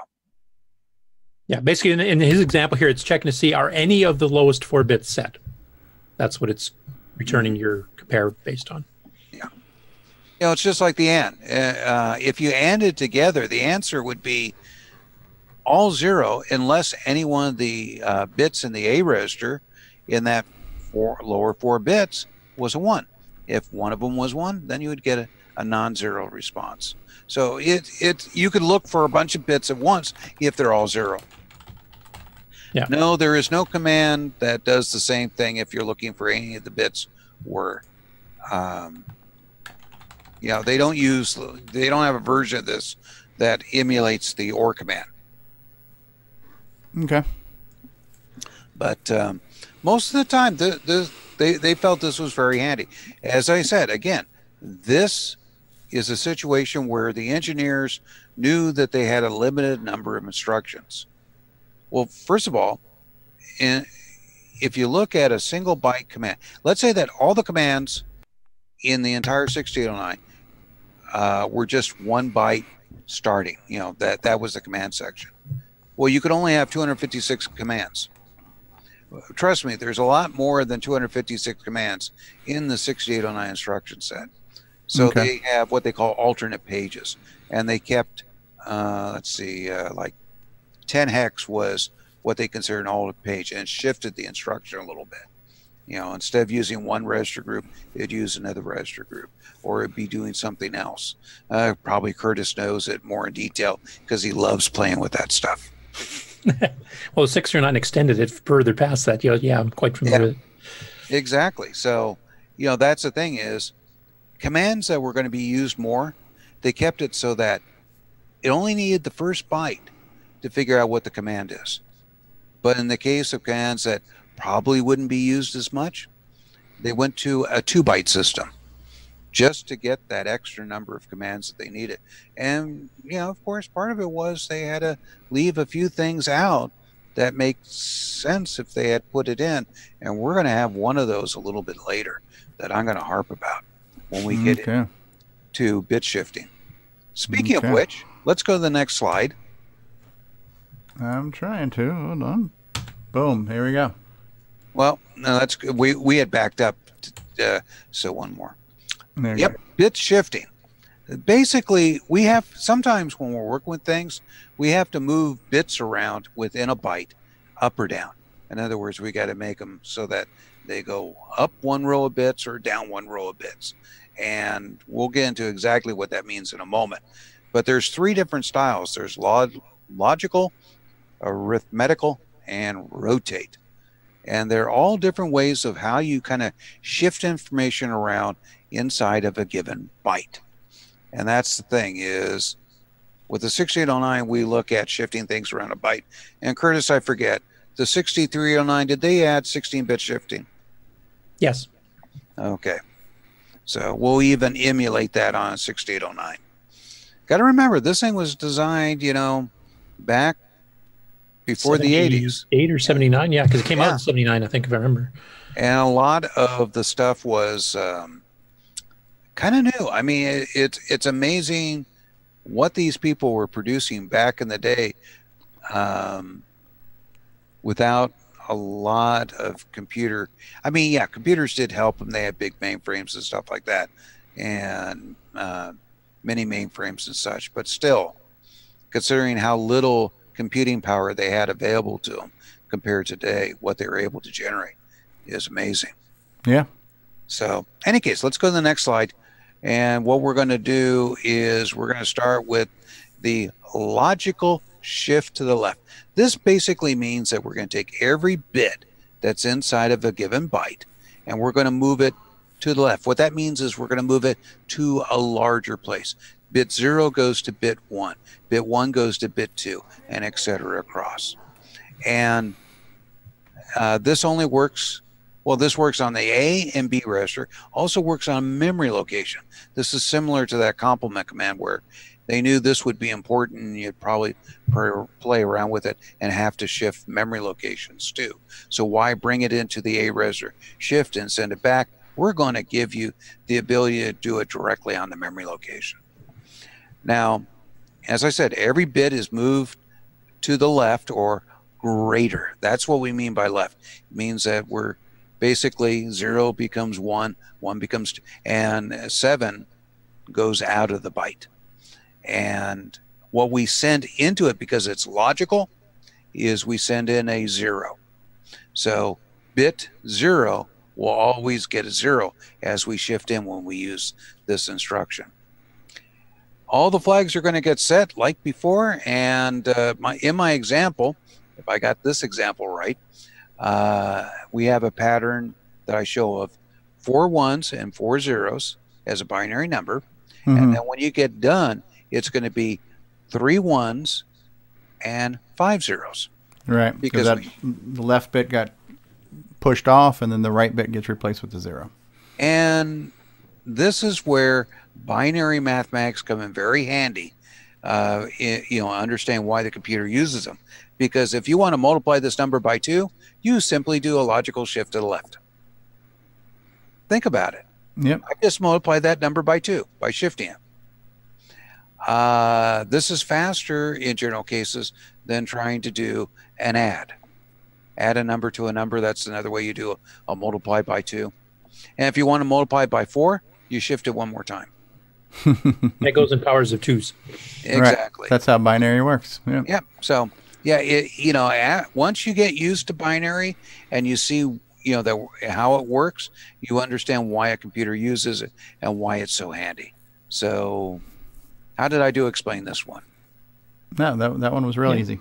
No, the one thing I want to point out is, and you mentioned on the slide here, is that the high bit, the one that's getting shifted out, goes into the carry, and that becomes critical for checking things. You can use that to check to see if the high bit's set, for example, without doing an AND.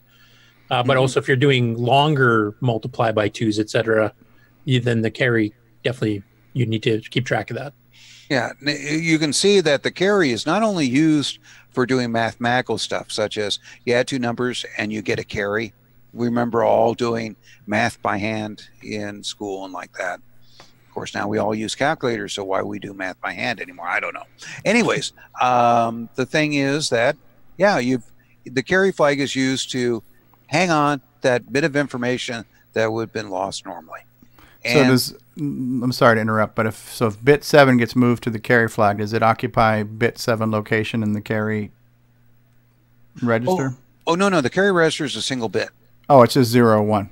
Yeah. So it becomes true or false. The carry bit is just 1 bit out of the condition code register. Oh, so it's not a register. No. Yeah. Yeah, it gets thrown into the carry flag. And yeah, that way, you know, you have a status of, you know, what came out of it. And there are times that in bit manipulation and dealing with stuff, we actually will use this instruction just to get the status of that 7th most bit if we don't care what happens to the rest of the register, or if we're using something called data streams, we'll do this shift to get the information that we need out of the data stream. So like the stuff that's audio music, that's stored as a data stream. And we just shift the bits over. And it's this style of bit manipulation that's used to take something where in the bit stream might only be 5 bits. So we'll shift it over 5 times. And now we've got our 5 bits, but we still have the other bits in the data stream that we haven't wasted. So when we shift another 5 bits from the data stream, we'll get that.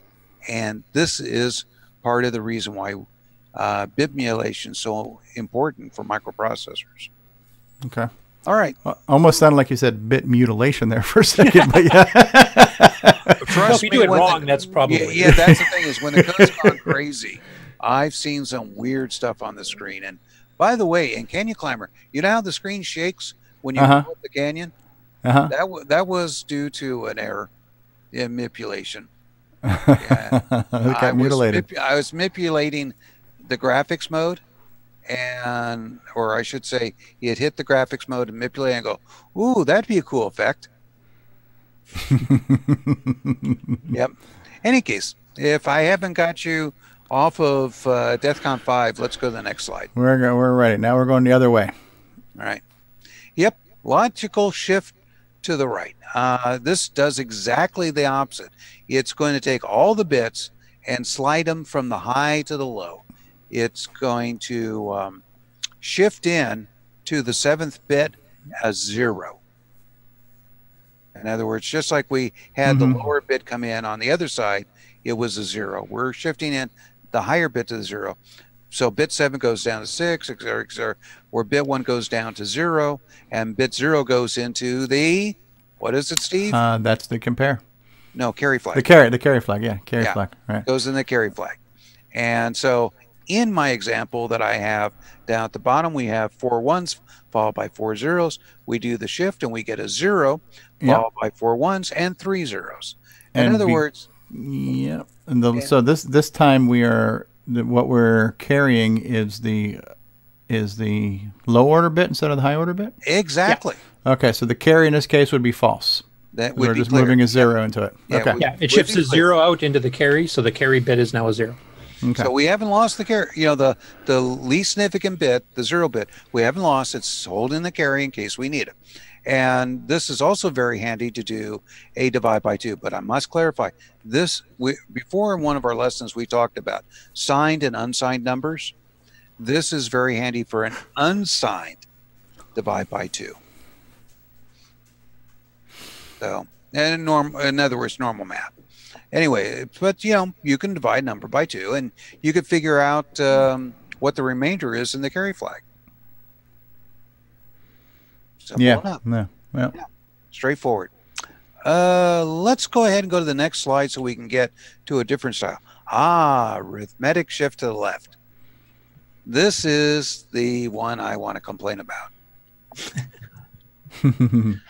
It is identical to, it is literally, physically, the same command as logical shift to the left. They just named it differently, but it's the same number. So same opcode? Same opcode. Same, yeah. It's physically the same command. I think it's just to make it so that if you're thinking in terms of arithmetic shifts versus logical shifts, that you have the congruity of having both versions in your command set. But yeah, literally when you assemble it. But this does not do a arithmetic shift to the left. It kind of does it, and when we get into the next slide, I'll explain why. Okay. Let's go to the next slide. All right, the arithmetic shift to the left. One of the things that it does, arithmetic shift to the right. Let me get that correct. I did a typo, just speaking. Anyways, that's a Spico. Yeah, it's a Spico. What it does is shifts all the bits to the right, similar to our logical shift right, except for one thing. Bit 7 does not move. it stays the same. While it may be copied from bit 7 to bit 6, bit 7 stays there. It does not change. Okay. The reason why you do that is bit 7 tells you whether or not the number is signed, if it's negative or positive. So you don't want to change or shift that bit. You want to hold on to the sign. So basically, bit 7 goes down to 6, 6 goes down to etc. all the way down. Where bit 1 goes to bit 0, and bit 0 goes in the carry. But the main thing is bit 7 doesn't change. It holds its position.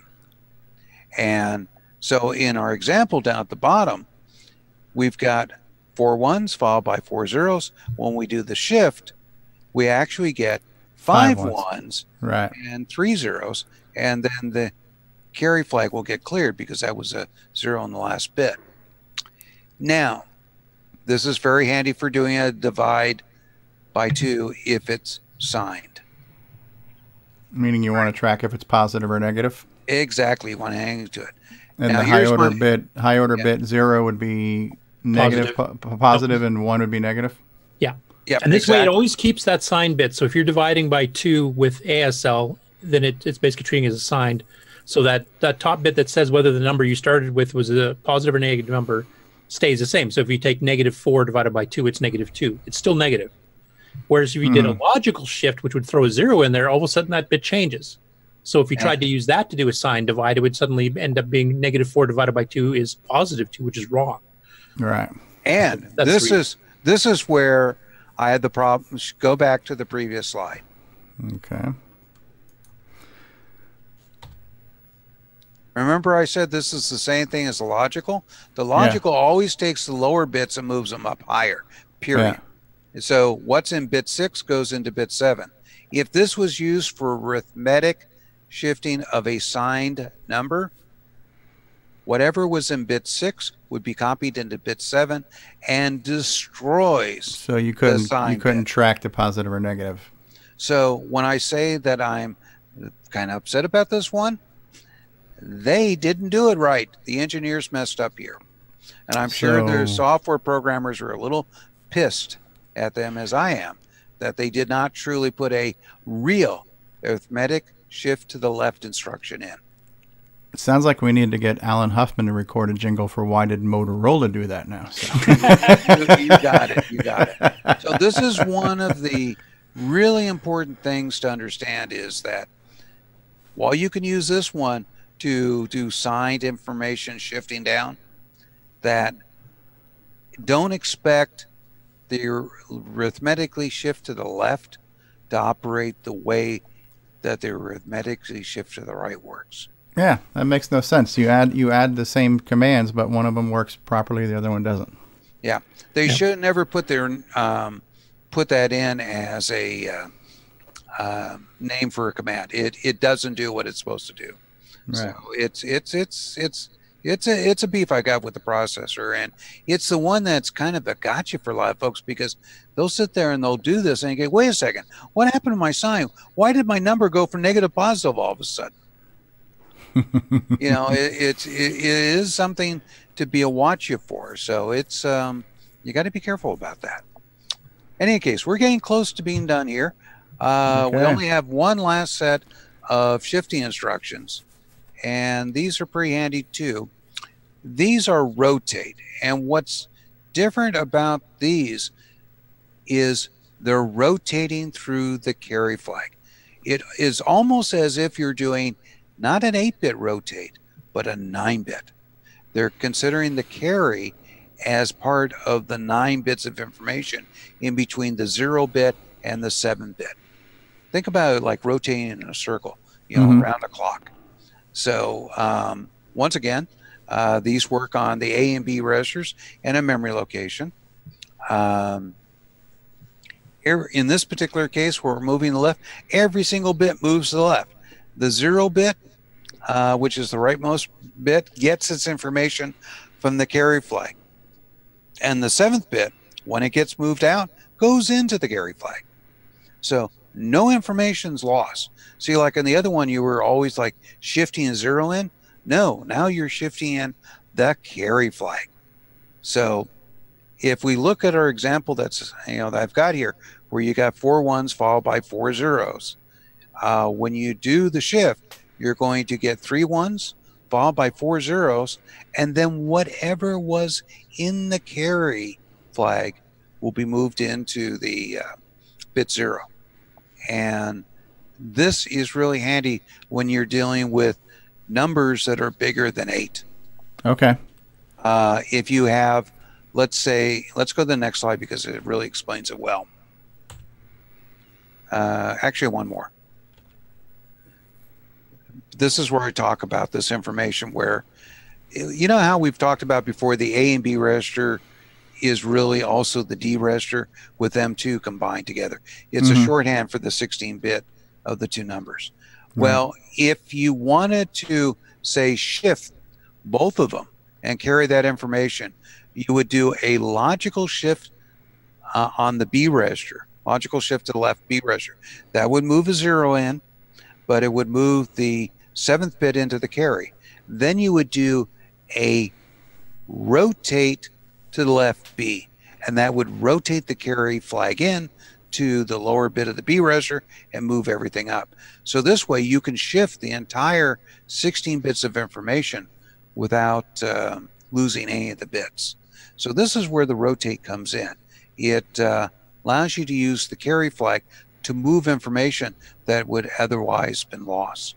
And I'm sure Curtis has spent a little time using rotates inside OS9.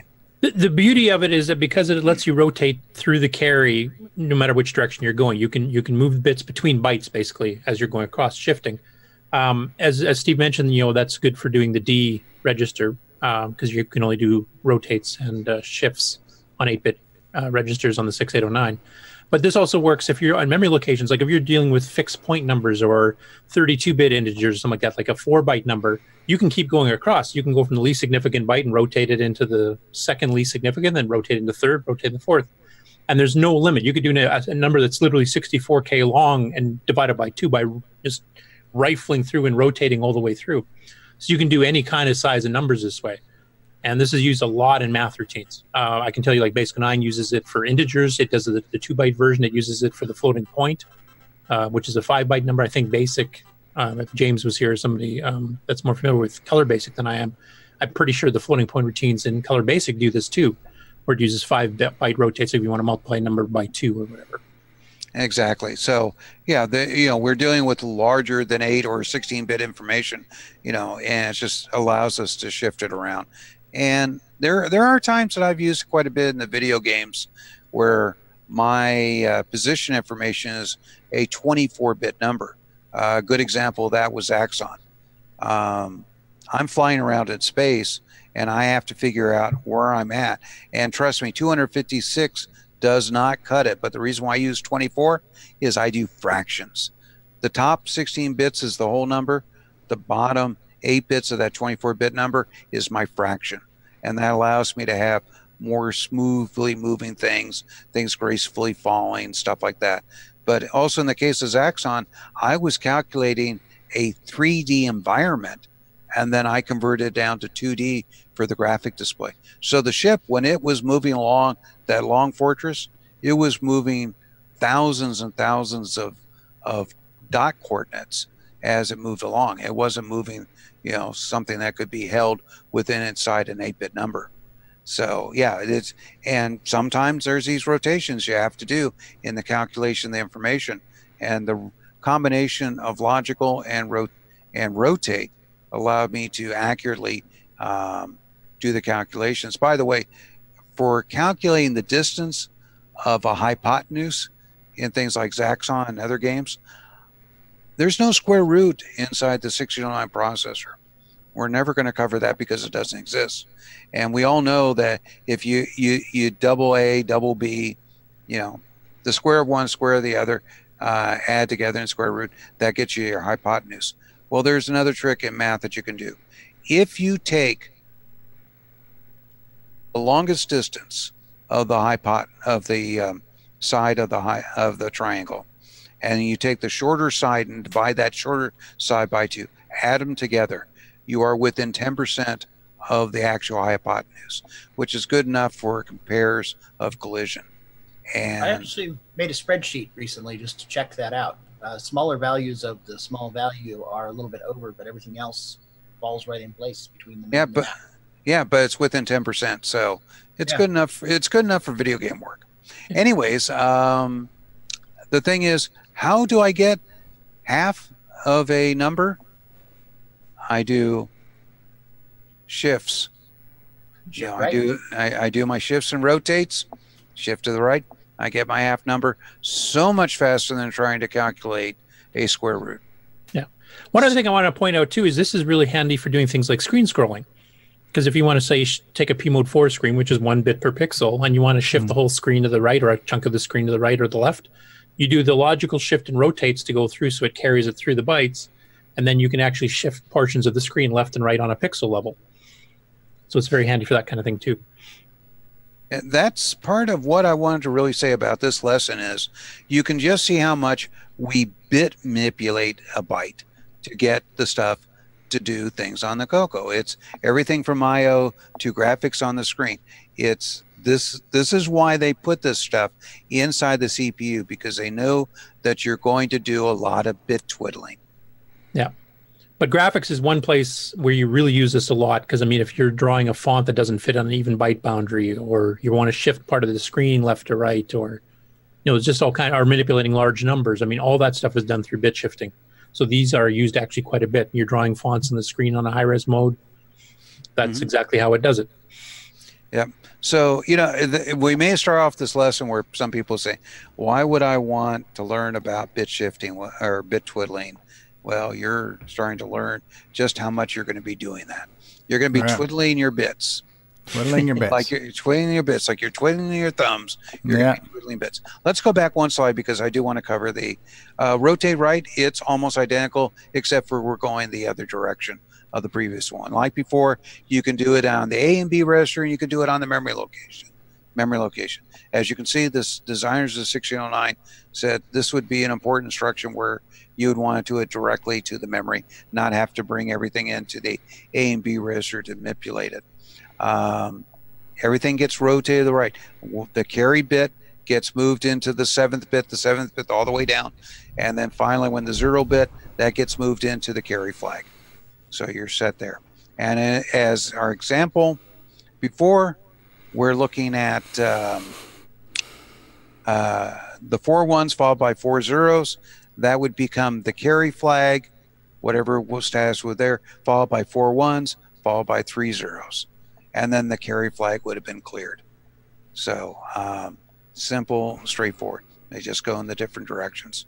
If anything else in this lesson that I hopefully got through to you, arithmetically, shift to the left does not work. So just ignore it. Yeah, just never use that NEWBIE. Never use that command, and you'll be fine. I just had to talk about it because every single reference you're going to find on the 6809 talks about that instruction. It's not there. It doesn't exist. Actually, Dave Phillipson just pointed another reason for bit shifting. We've covered that. It covers in graphics and doing streams of data. Compression, decompression uses it a lot. And he mentioned bit shifting is also used to reassemble the bits that come in from the bit banger port, like if you're doing a serial port, like with a modem or something. Yep. Because you only get 1 bit at a time. So how do you build your byte?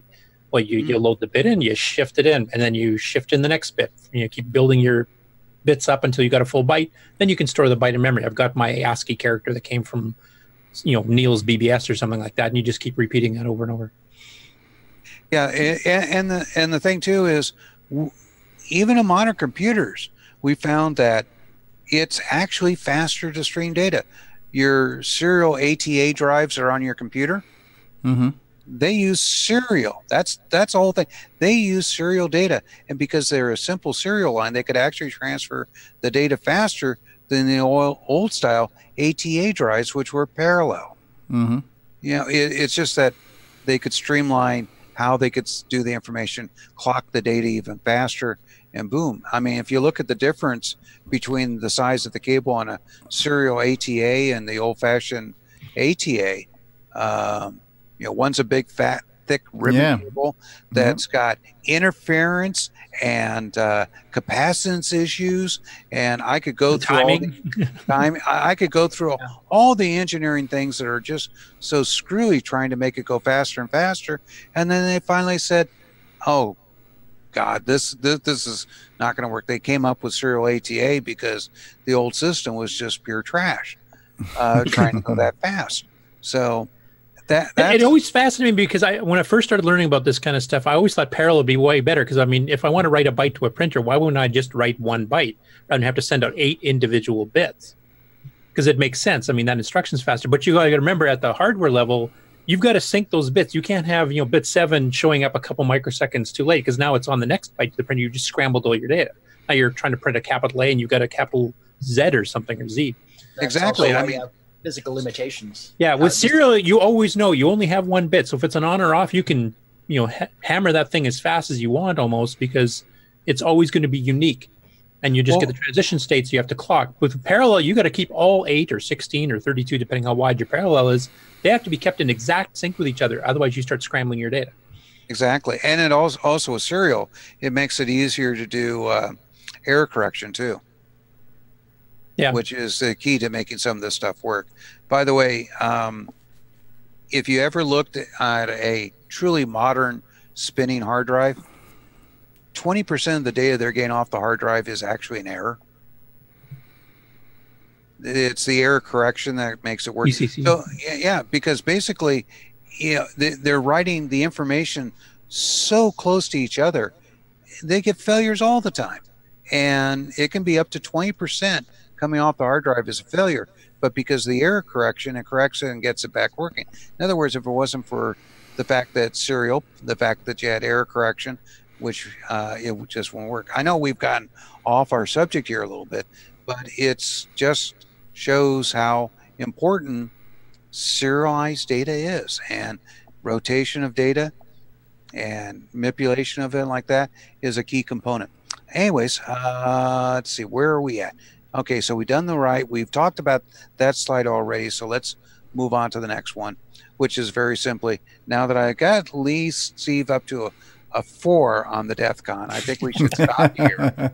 And next lesson, we're going to go through and see how you can get your program to make decisions. And it's really going to be based on what we've covered so far between math and bit emulation.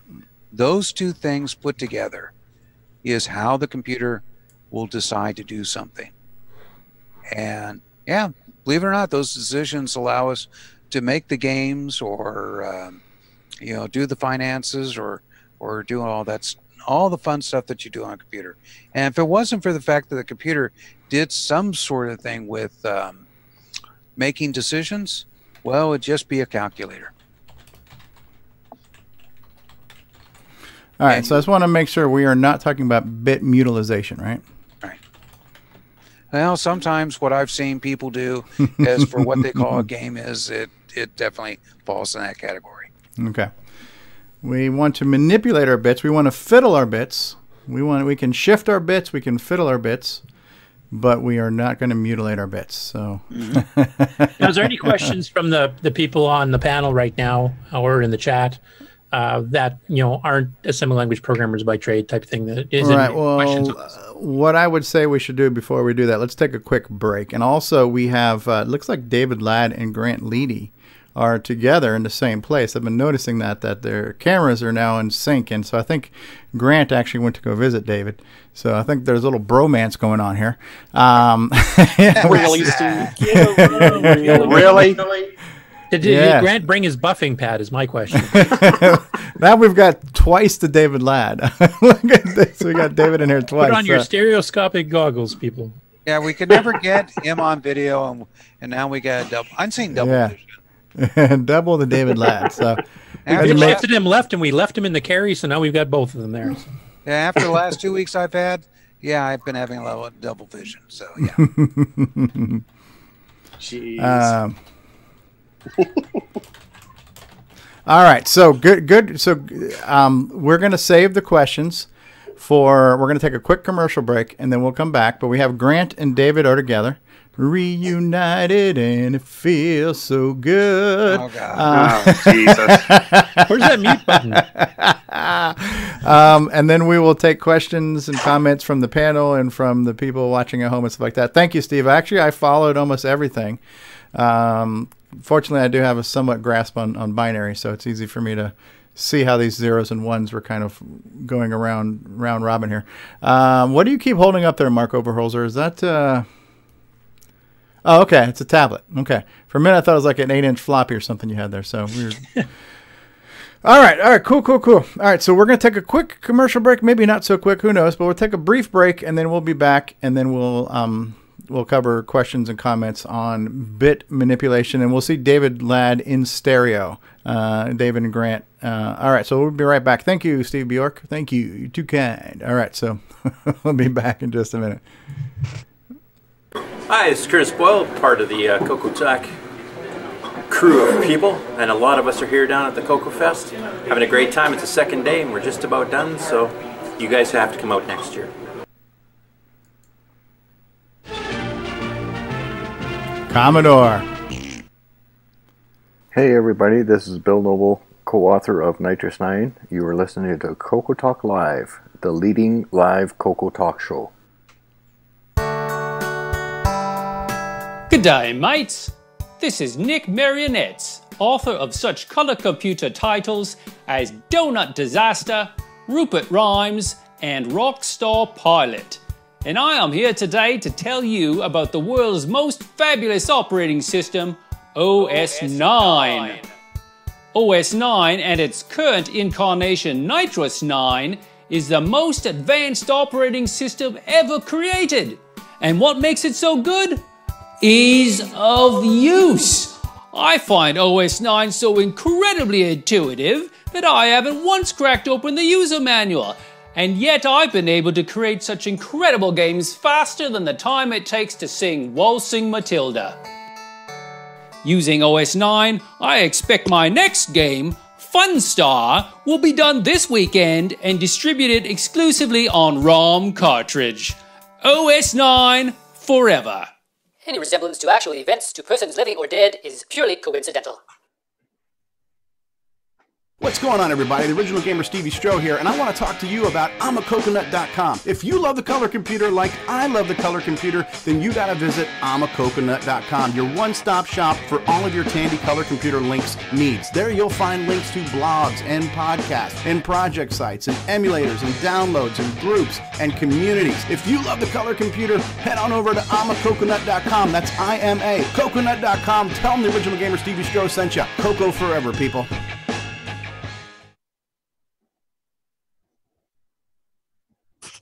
It's a Radio Shack Merry Christmas. This year, I needed to give a real family pleaser. Honey, please help me with this budget. I love this commercial. This is this year I need to shut my family up. Radio Shack's Color Computer 2. On sale. Whiny kids and the nagging wife. Give them a computer and shut them up. Manage it. It's expandable. A computer and a cone of silence. Now that really pleases me. Daddy, I wanted Color a Computer Nintendo. 2. Yeah, Sale price you for Christmas. suck. Only at Radio Shack.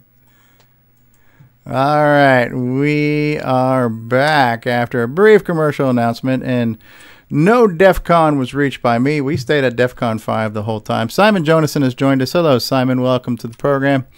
Glad to have you here. We've got David Ladd and Grant Leighty, cats and dogs, living in harmony, mass hysteria. What's going on, David and Grant? What are we reporting right now? How are things at Mickey David's D's? video. No. I was going to say, is it a meeting of the anti-mullet club because they have no hair? Or? Podcast title should be Twice the David Ladd. Yeah, Twice the David Ladd. Yeah, I tried squeezing that in here. So I have all their hair. Really? yes, double David. There's their videos. It's DDL, double David Ladd. Could I just say something about manipulation? Yes, please. It's a transitive so verb. you like double dipping then, Stevie? Put on your 3D glasses now. Yes. Where Double in Iowa are you? Hopefully nowhere in Iowa. We're in Omaha, Nebraska at the moment. You're 90 minutes away from me. Well, if you get there quick enough, then there may be a fry left. I am just north of you. Double the David Ladd. All right, so Grant, you are actually with David right now? Yes, I am. Excellent, excellent. All right, and what's on the menu? What's good today? What do you call the show? Double Big Mac. Double Big Mac. All right, so there's Grant. So is everybody at the Mickey D's there watching CoCoTALK with you guys? Have you got us up on one of the big screens or anything? I think we scared everybody away. There's nobody in here hardly at all. There's at least 2 people at that McDonald's watching CoCoTALK. At least 2. Now you just need to take over all their order to display screens and stuff. Yeah, exactly. Grant, how much have you lost now? 70 pounds. Wow. Yeah, Davis could hardly recognize me when I walked in. He's like, "You lost a lot." That's my dog. That's your dog.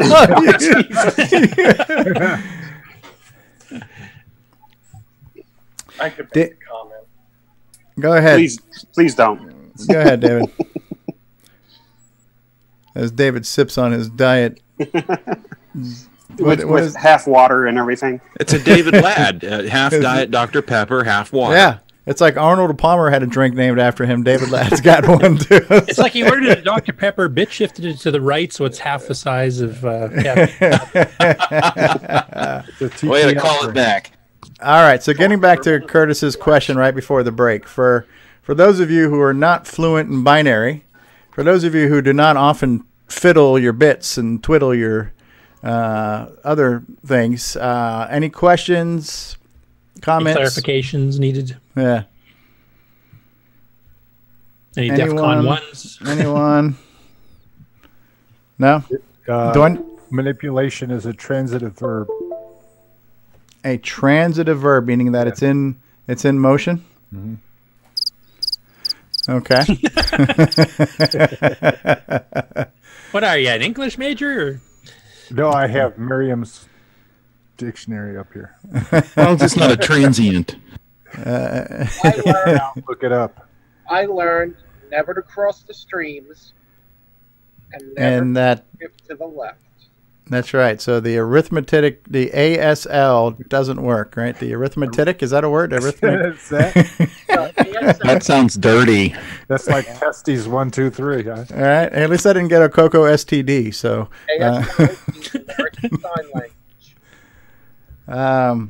Hey, Rick, back in the early days when you're first learning about all the shifting around, did you run into what I talked about with the arithmetic shift to the left? How, hey, this doesn't work.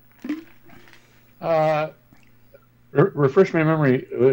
It was like shift to the left, and then like the bit would be lost.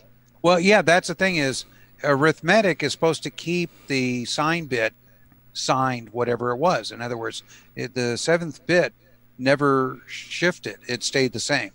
And, oh, right. Yeah, and that's the thing is where the arithmetic shift to the right works, where the bit stays the same. But since they said, oh, well, we just won't put that command in.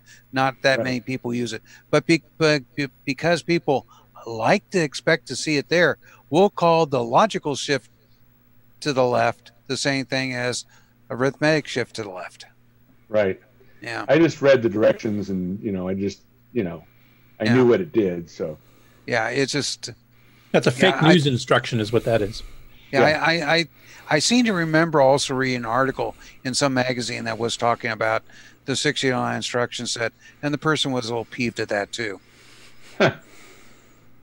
It's like, it was definitely the engineers cutting corners.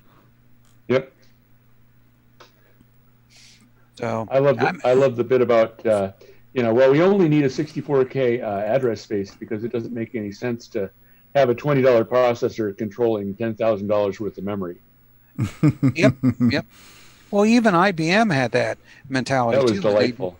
When they developed the original PC, IBM PC, they designed it to access a maximum of 640K. because they were shipping the machine with 64K. Well, we would never need more than 10 times the amount of memory that's on this computer.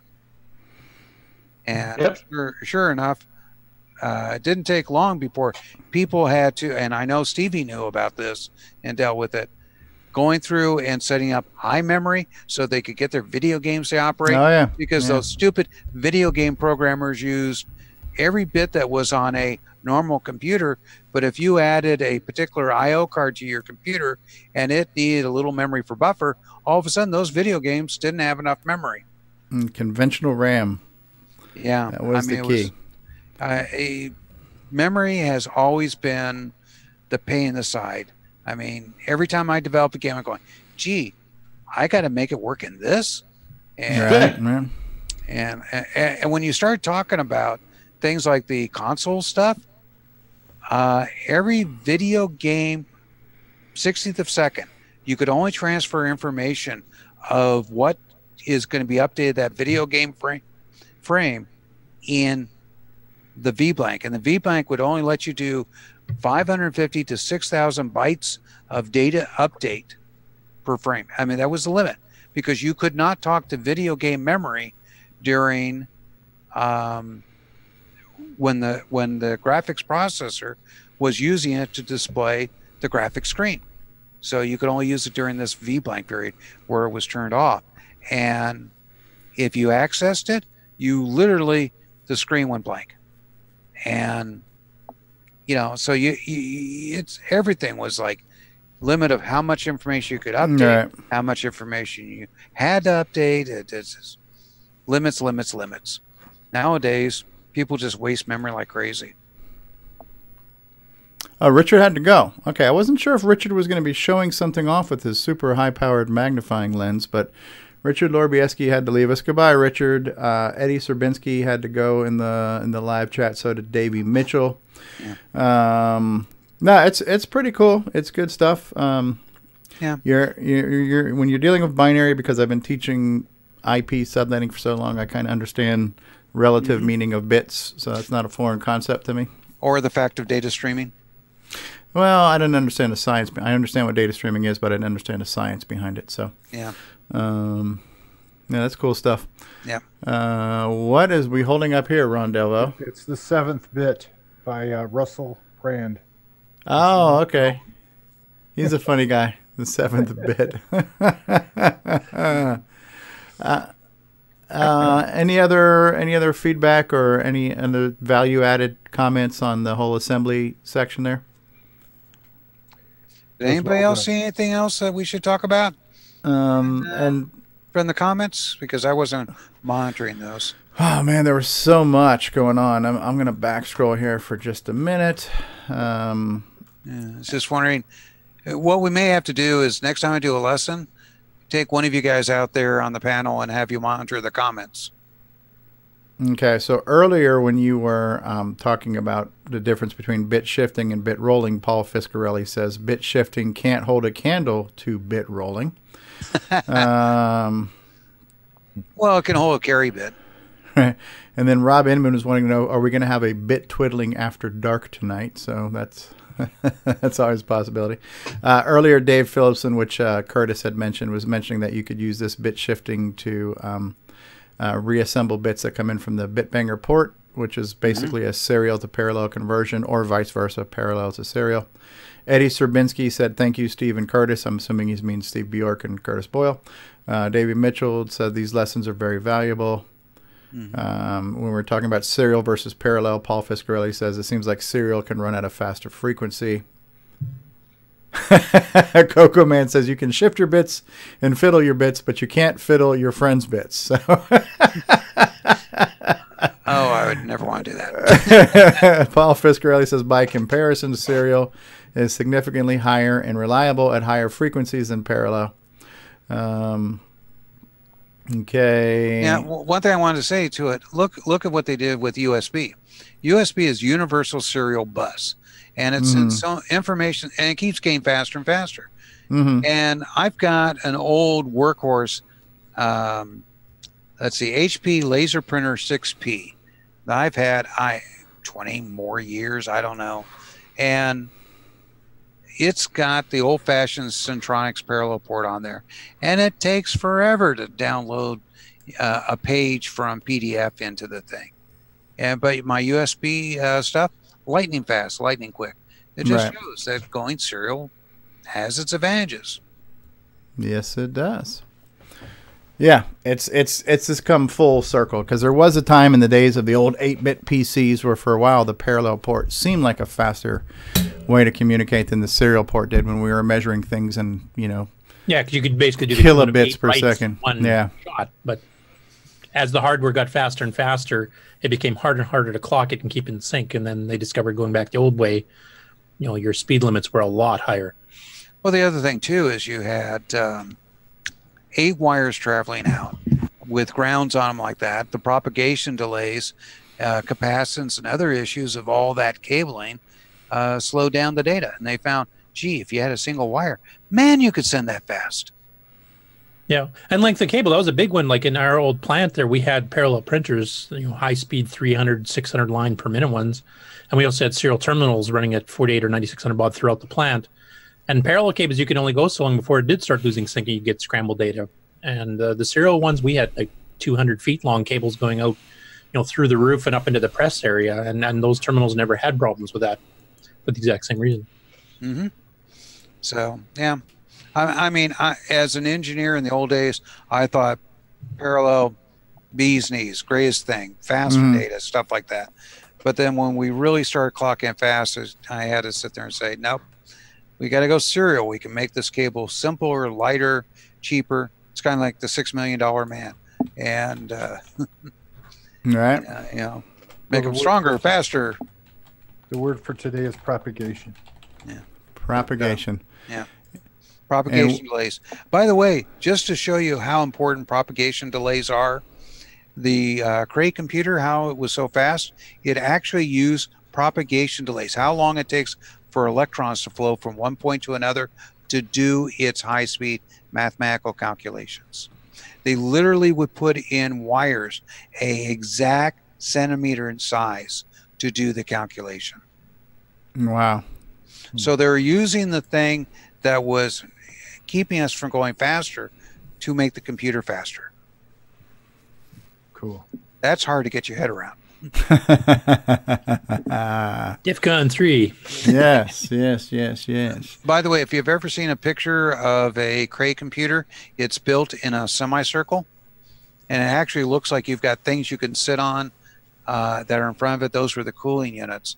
But the reason why they did it in a semicircle, it made the interconnection of the wires shorter. Okay. Shorter bus, less. Yep. Very cool stuff. All right. I got to play it with a Cray a few times. It was neat. Did you? Do they make a lot of noise? There are a lot of fans. Well, there's a lot of cooling going on. That's what's down below. Usually, in most computer labs, the cooling's like maybe even in another room. And you've got the raised floor, not just to run the wires, but also to run all the cooling ducts. Wow. Yeah. I got to play with some interesting stuff at JPL. Neat. To change the subject here for just a minute, we have a couple of things coming on in the chat here. So number one, still on topic, Dave Phillipson was saying that if you look at HDMI, it's kind of a hybrid of serial and parallel. There's 3 or 4 serial channels in the data stream on HDMI. Now, Dr.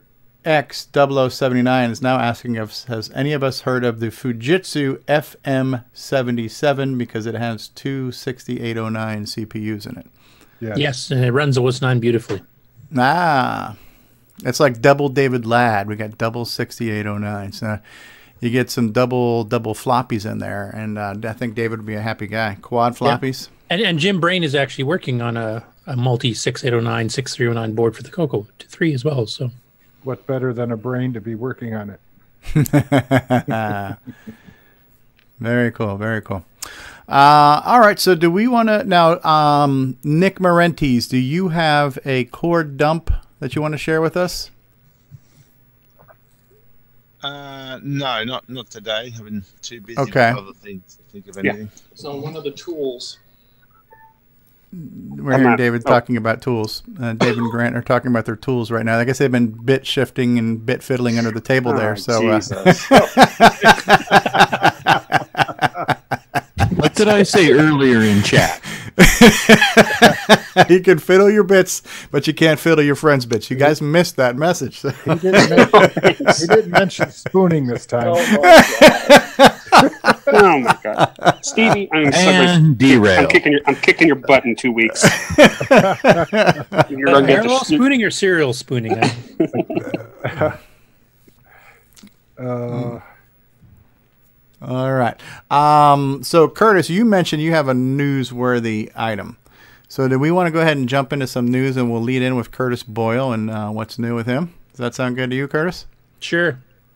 All right. Well, before we do that, how about we play a little Curtis Boyle music here? And I'm hoping I have the right buttons here. This is either going to be Curtis Boyle or CoCoTALK. We'll find out here. Was it siren? As long as it's not the puking sound.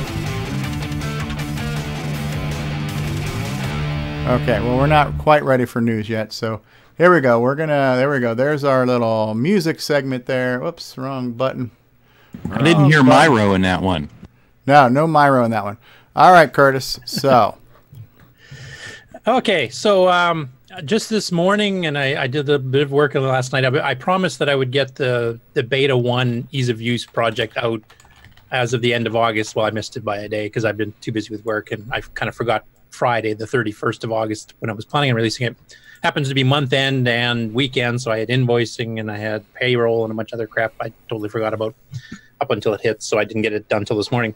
But basically, the beta 1 has been released, 6.809 and 6.9 versions with docs in them. It's on the FTP site. If you're on Discord, I hopefully did this right. One of you guys can check. The ease of use Nitrous 9 chat group, which was semi-private before, should now be public. And it has pinned instructions at the top of how to get the current release for both 6.809 and 6.9. Does it require manipulation? Yeah, you have to twill some bits off the internet onto your CoCo. So, but basically, it doesn't have as much stuff as I'd originally planned because work hit too hard too fast, and I've got a whole list of there's bugs that have been found by Mikey and a few other people too that I haven't had a chance to fix those yet. Bill got the fix done for GraphDrive. I didn't get a chance to test it properly, so I didn't put it in this one. But basically, rather than keep postponing it until my work runs out, because I still got a few more weeks left, I decided just to release it, and we'll have a beta 2 probably out in October. That should fix a lot of these other outstanding bugs and add some other features. But there's new games on it, set up and ready to go. There's some sound sampling stuff in there. There's a patch to Basic 9 that James Jones had found that was a really quick fix, so that has been fixed. It was an absolute. Are the Sierra games fixed yet? No, that's one of the things I haven't got a chance to get to yet. So there's quite a few things. My list is probably about 5 screens long of stuff I want to do, but and Bill's starting to help out more with it too. So I'm hoping we can get these out a bit more rapidly once my work schedule's back to normal. But basically, the release is out. I want feedback, so the Discord is probably the best way to do that. If you can check the ease of use chat page, list any questions you have, list any problems you find. Go through the docs first, though, because I do mention some things that are known bugs that I haven't got a chance to get to yet. So I don't want people just to repeat stuff that I already know is bad. But just general feedback and see if you guys think we're going the right direction, if it looks like it's actually improved at all, that kind of thing. So that was the announcement anyway. I'm hoping to get the second beta with a lot more fixes out sometime in October. Does Excellent. it say what beta has changed on the front when you first boot it? Does it say alpha or beta something? Geez, I hope I remember to do that. I was kind of rushing it out this morning. I'll have to check. I might have to change that if I didn't. But okay, the docs in there do say beta 1, so you'll see in the zip file. And this is now public beta. Because before the alpha versions were kind of closed to a handful of people. Semi-closed. I mean, basically, if you volunteered, we throw you on the list. But I wanted to have people that were a mixture during the alpha parts of it, where I had a mixture of people that were familiar with OS 9 and people that were not familiar with OS 9. You try to cover both bases. I'm trying to add some stuff that's technical to it that will help programmers. And I also want a lot of stuff with G Shell, so it's easy for beginners. So we're trying to cover both bases here.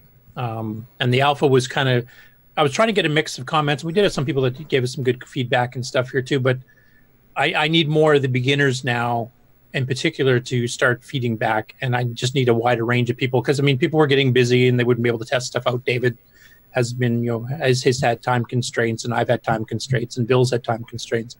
So I just need more feedback. So that's the reason it's going public, even though this wasn't quite where I wanted it at. It's okay. So we're now crowdsourcing more Feedback, debugging yeah. and what's the feedback and stuff like that. Yeah. Yeah, sounds good. And I know there were a handful of people who've been anxiously waiting in that they've been wanting to get their hands on the ease of use. So there you have it. Ease of use, everybody. It is out. It is ready. You can get it and get the information off of Discord. If you're not on Discord, well, there's a link to the Discord server here. And check it out. Get on our Discord server. It's good stuff. Yeah, eventually I'll put it on the list in Facebook too, probably later today if I get time. But if I don't, if anybody else wants to, relay the information to everybody on those other social networks, then please do. There you go. Share it out. Sharing is caring. I'm looking now at the Discord website, just trying to find out where to download it. Yeah, click on the pin on the top. I clicked on the pin. I got pin messages from David Ladd. Yeah, and there should one is the FTP site address and the password to get onto it to download the. Right. Yep. No worries. Found it. Okay. I'll try that. So ease of use for Nick apparently involves not reading directions. You must take after Stevie that way. No, So, it's a whole lot of numbers and weird words. Why don't you just have a click to download? Yeah, so it looks like everyone has been added to that. So I did do it right. Okay, I'm not that familiar with Discord, so I wasn't sure if I did that right. Yeah, I think so. So basically, there's a group that's called Ease of Use Nitrous 9, and it's Nitrous 9 EOU. And then somewhere on the top of the screen here is a little pin marker. It says pinned message. If you click on that, here it is FTP download area. So, okay, which I won't leave up on the screen. But, so yeah, if you click on the pinned message, you'll get information on how to reach it from FTP. I don't know if you could just zip it up and drag it in as an attachment to, I don't know how big the disk image is at this point. So it's a hard drive image, It's a hard right? drive image, yeah. So, I mean, it zips to 100 and some odd meg, or 60 some odd meg, I think. Ah, okay. That might too be big for getting, some that might emails. be getting a little bit too big, yeah. And for, I know you can drag an attachment directly into the message of Discord, but I believe that's limited to about maybe 50 megabytes too. So Yeah, there's I a might limit. eventually put it on as a web link too, so you can just go to a part of my website and just right click save as save as. Yes. So ease of use is out, and you can get it. Good times, good times. If you guys want, if you guys have had a chance to try it by next week, maybe we can do a quick little demo of some of the new stuff on it, and you guys can give me some live feedback next week as to what you thought or any issues you hit or etc. Yeah, and if anybody's in the panel who wants to volunteer to be a correspondent on it, or anybody watching live, if you want to go ahead and get it and say, hey, I'm going to give you guys a review for next week. No, it's no longer a closed beta. It's public beta. So if you're in Discord, Paul Fiscarelli, you can get the link to it there from Discord. So it's now public beta. Anybody can download the disk image. It's a hard drive image. What are you targeting right now? CoCo SDC and like emulators, right, for this hard drive image? Yeah. As long as you're a member of the public. Yeah.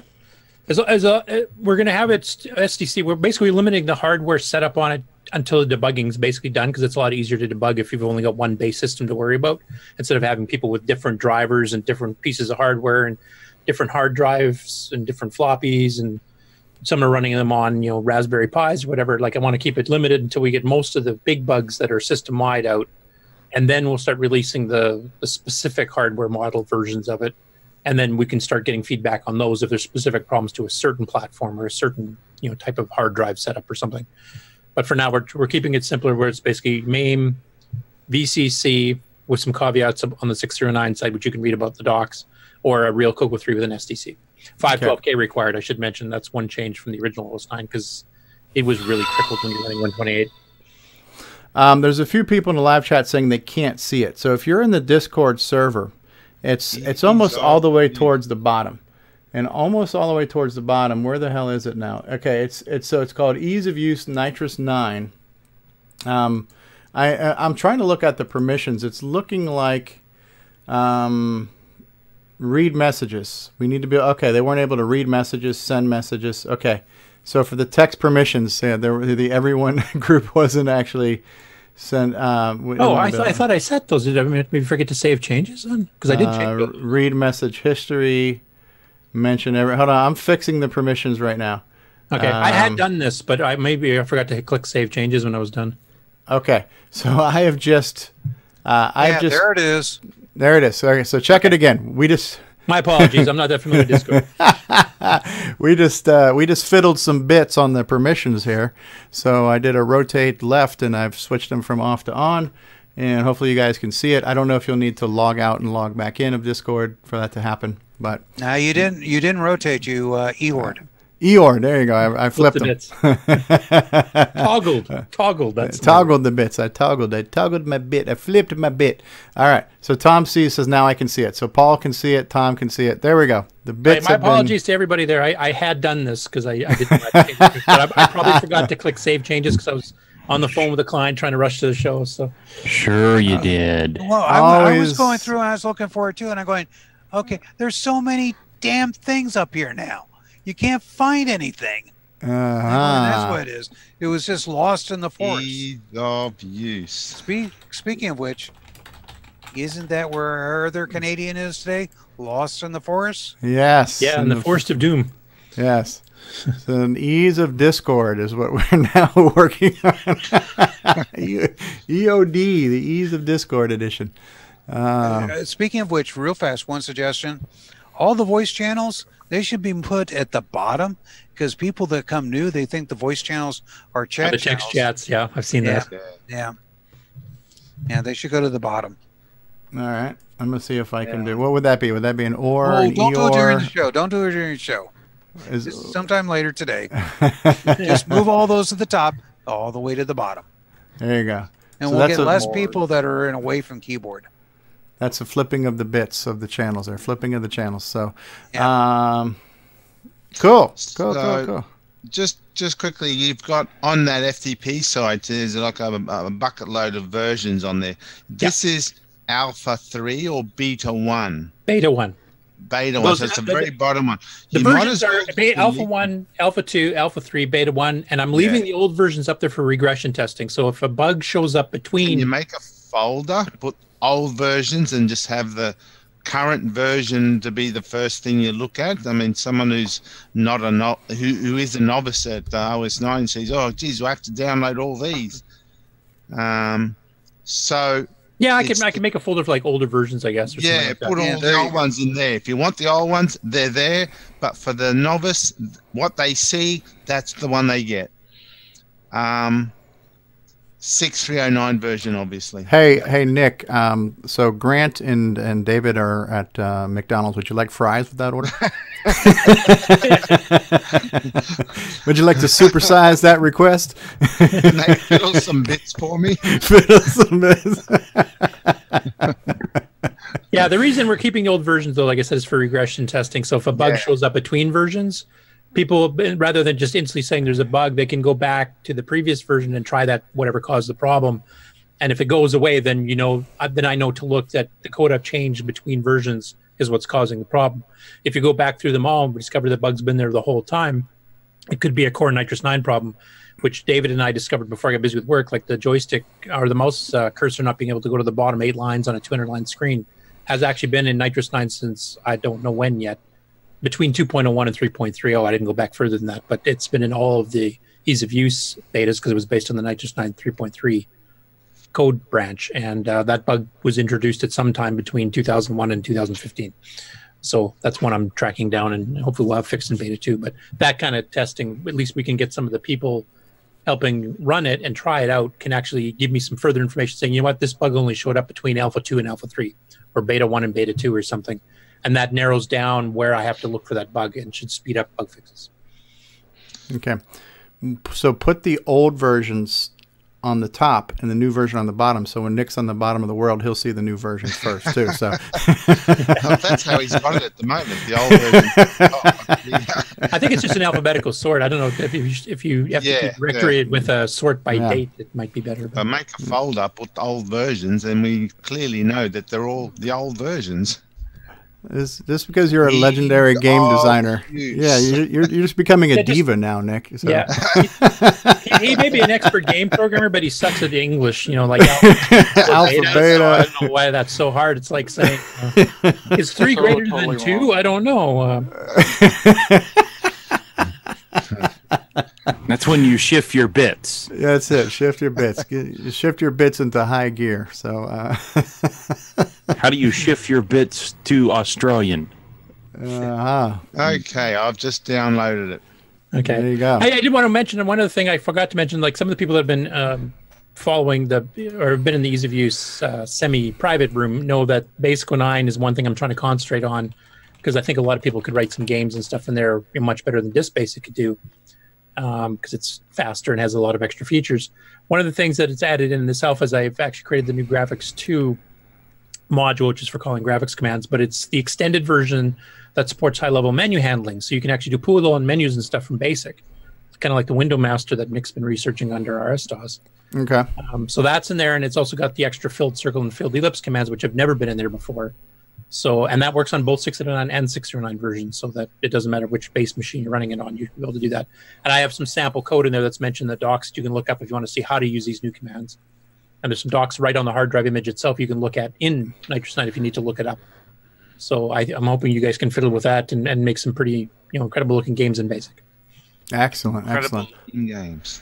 Incredible looking games. I didn't say incredibly fast. I said incredibly. Yes, and for those of you not aware of the alphabetical order, so alpha comes before beta. Yeah, right? A before B. Yeah. A before B. Maybe they do it differently in Australia. I'm not sure. Yeah. But and then do I need A, B, C, D up to Z? That's my question. Do I download them all?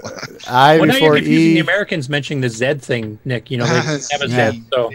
Yeah, no, but that's a good point, though, Nick. When you have multiple things to choose from, make that part easy. When you go to your landing page of the FTP, just have one file be there, and that's the one you grab. If you don't know OS 9, then you think, oh, geez, do I need it all? Yeah. And that's the whole point. True. This is ease of use edition. It's for the bozos like me. Ease of FTP is what we need now, too. Right. Ease of sorting a directory. That's what we need. Sort by date. I am about to run it now, actually. Actually, I did have a quick question for Curtis. Yep. About Basic 09. Besides the fact that it's compiled or semi-construct compiled, does it offer different types of number types like integer? Yes. Compared to real? Oh, good. That does speed things up. It also has complex data types. You can create entire data structures too. Ooh. And parameter passing. You can have subroutine modules that have their own local variables, all kinds of stuff. It's quite a nice language, actually. For its time when it came out in 1980, it was probably the most advanced BASIC, period. And it's still pretty advanced, especially in the 8-bit world. I think it still is probably the most advanced BASIC. Now, isn't it true that Basic 09 came out first and they actually had to create OS 9 as an OS for Basic 09? Basic 09 was actually, when Steve was talking about how the 609 was designed for programmers, Basic 09 was part of that equation because Microwave was working with Motorola before the 609 came out. And some of the things that they did on the 609, some of the instruction set is designed to facilitate compilers and interpreters, stuff like having a user stack so that the system can have its own stack, but the user programs can have their own stack as well. And that's used extensively in Basic 09. And they originally did the original Basic 09 in 1979 and 1980 when the 609 was first coming out and was working in conjunction between the two companies. And then they decided, this BASIC's really good. We should probably build an OS around it so you can do other stuff like, talk to disk drives and that kind of thing. And then they created OS 9 Level 1 as a runtime environment for Basic 09. But the original, I think it was called RT68 Basic 09 or something. I can't remember the exact name of it. But the original version was a standalone BASIC compiler without an operating system. Cool. Now just question: the high-res, the mouse driver. That's a normal joystick, is it? It's not high-res mouse at the moment. You can set it to either. I mean, you can manipulate that on the control panel. I think I have it defaulting lowest. We try to default to the lowest common denominator, so it's basically set up by default for low-res changes if you want. Yeah, because not everyone will have that hooked up. No.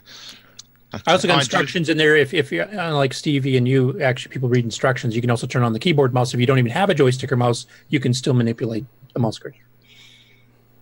Right. Well, so I have to have a normal mouse in there first to be able to go in there and change or the keyboard setting. mouse. You can change it with the keyboard mouse too. So, or you can edit the text file. That's all explained in the docs. Yeah, well, we don't do that. So make sure you've got an upside down version of the documentation too. So. I have a mirrored font in there. I think left to right, right to left bit shifted, but I don't think I have a vertically shifted one. So Arabic for Nick. Nice Arabic font there. So. Okay, so good stuff. The high res mouse now. I'm in. Has this become a tech support session? Yeah, apparently. This is a CoreDUMP, unofficial CoreDUMP soundbite on the show. All right, I just want to see my new icon. Which one? The play one? Yeah. Yeah, it's in the sound directory. Are you able to screen share that, Nick? Are you not? I'm running it on a real CoCo. I haven't got my camera hooked up. Yeah. Okay, no problem. No problem. Ease of camera.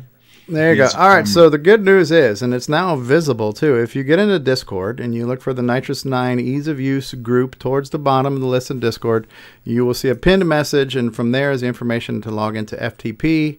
And then we will try to create ease of FTP as well. So you will only get the most recent download, and the archival versions will be moved off to another folder. Yeah. If you'd but for now, I'll just let you know, get the beta 1 version. Yeah, beta 1, right? It has the name of the CPU it's oriented to. If you have a 609, definitely get the 609 one. It's much faster. So let me ask you a question. I think I asked Bill this too, and I don't know why. Why are you guys still maintaining 6809 versions of this? I think you meant 6309, Curtis. Pardon me? You said 6809. No, he said 63. If you've got a 6309, if you got a 609, get the 609 version. It's much faster. There. So why are you still maintaining a 6809? Why don't we just say screw it? Let's just focus on. To be honest, the source code, since they branched out, like when Bill and I were doing this commercial product before we released it to the public to start fiddling with, it was a 609 only. Mm-hmm.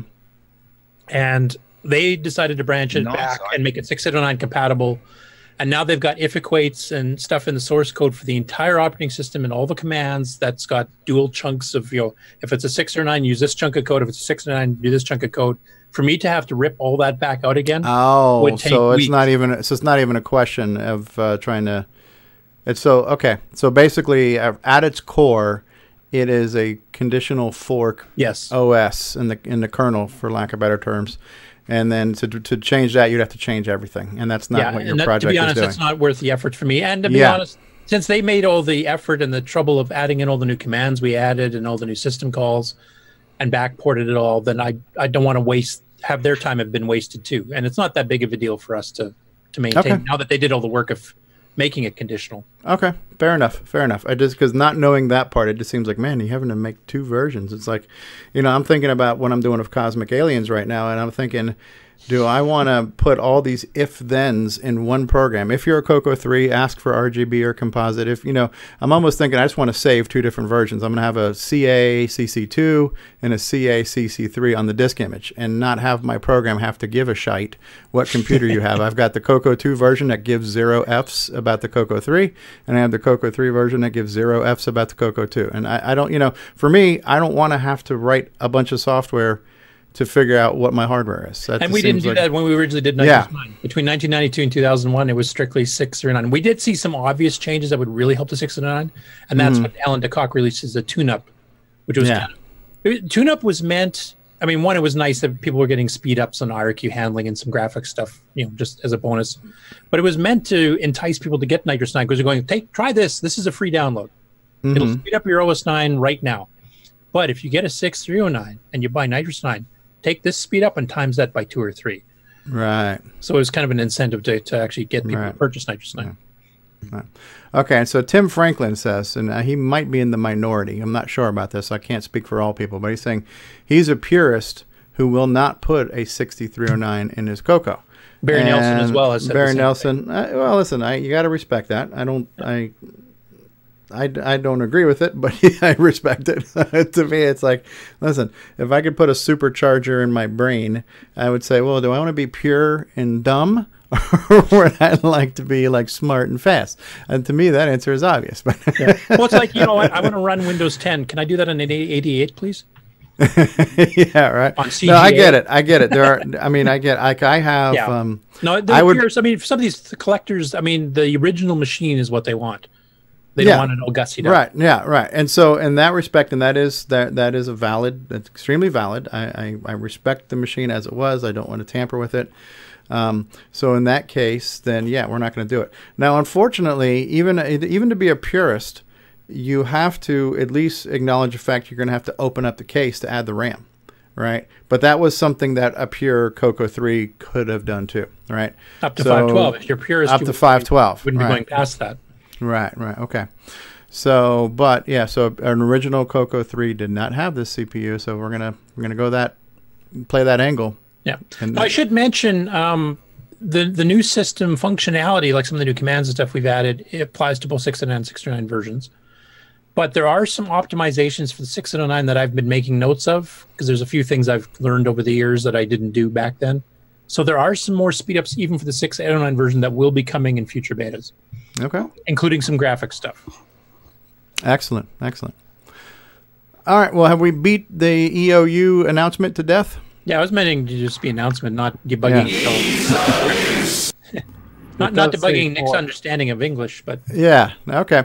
All right. Well, since and that's fine. No, this is good. This is important stuff the world needs to know, and the world needs its Nitrous 9 EOU. So we'll go ahead and before we get into some more news, we'll take a quick break again, and we'll be back and we'll talk about some more news. But thank you, Curtis. Your efforts are greatly appreciated, even by those who don't understand alpha before beta. So I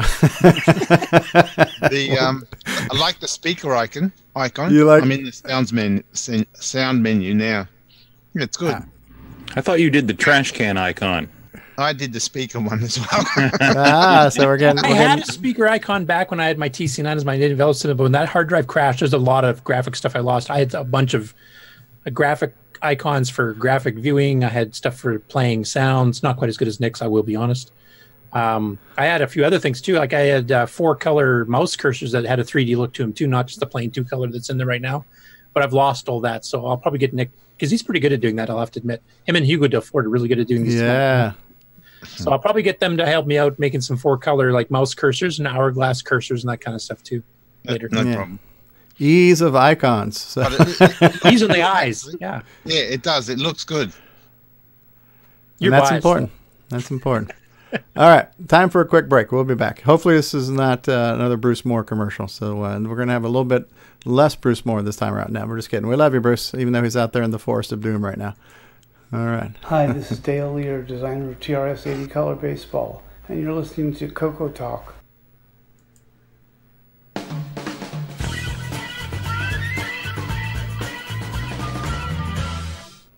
Hi, this is the award-winning Alan Huffman of Subbeat the Software, and you're watching Stevie Fall Off Cliffs. Hey, have you got your CoCo 3 yet? Hi, this is Rick Adams, author of Temple of Ram and Shanghai, and you've tuned into CoCoTALK, the nation's leading live talk show featuring the Tandy color computer. What's going on, everybody? Original Gamer CoCoTALK here, and if you're a fan of vintage computing and retro gaming, then you're going to love our retro swag shop at 8bit256.com. There you will find custom designs by Instagram artist Joel M. Adams. You can get I'm a Coconut, CoCoTALK, and other cool video game images on a t-shirt, coffee mug, or mouse pad. So if you love retro, then head on over to the retro swag shop at 8bit256.com today. Tell them the Original Gamer CoCoTALK sent you. Mention my name. Radio Shack is a great gift idea for the whole family. Fast action TV games, and they're on sale. Get this 6-game model for $29.95 or the 4-game model for $21.95. With rising entertainment costs, that's a real bargain. You play hockey, tennis, squash, and more. Easy to hook up and great family fun. Easy to hook up. Screwdriver not included. The sale price TV games. Only at Radio Shack, a Tandy company. All right, we are back with some news.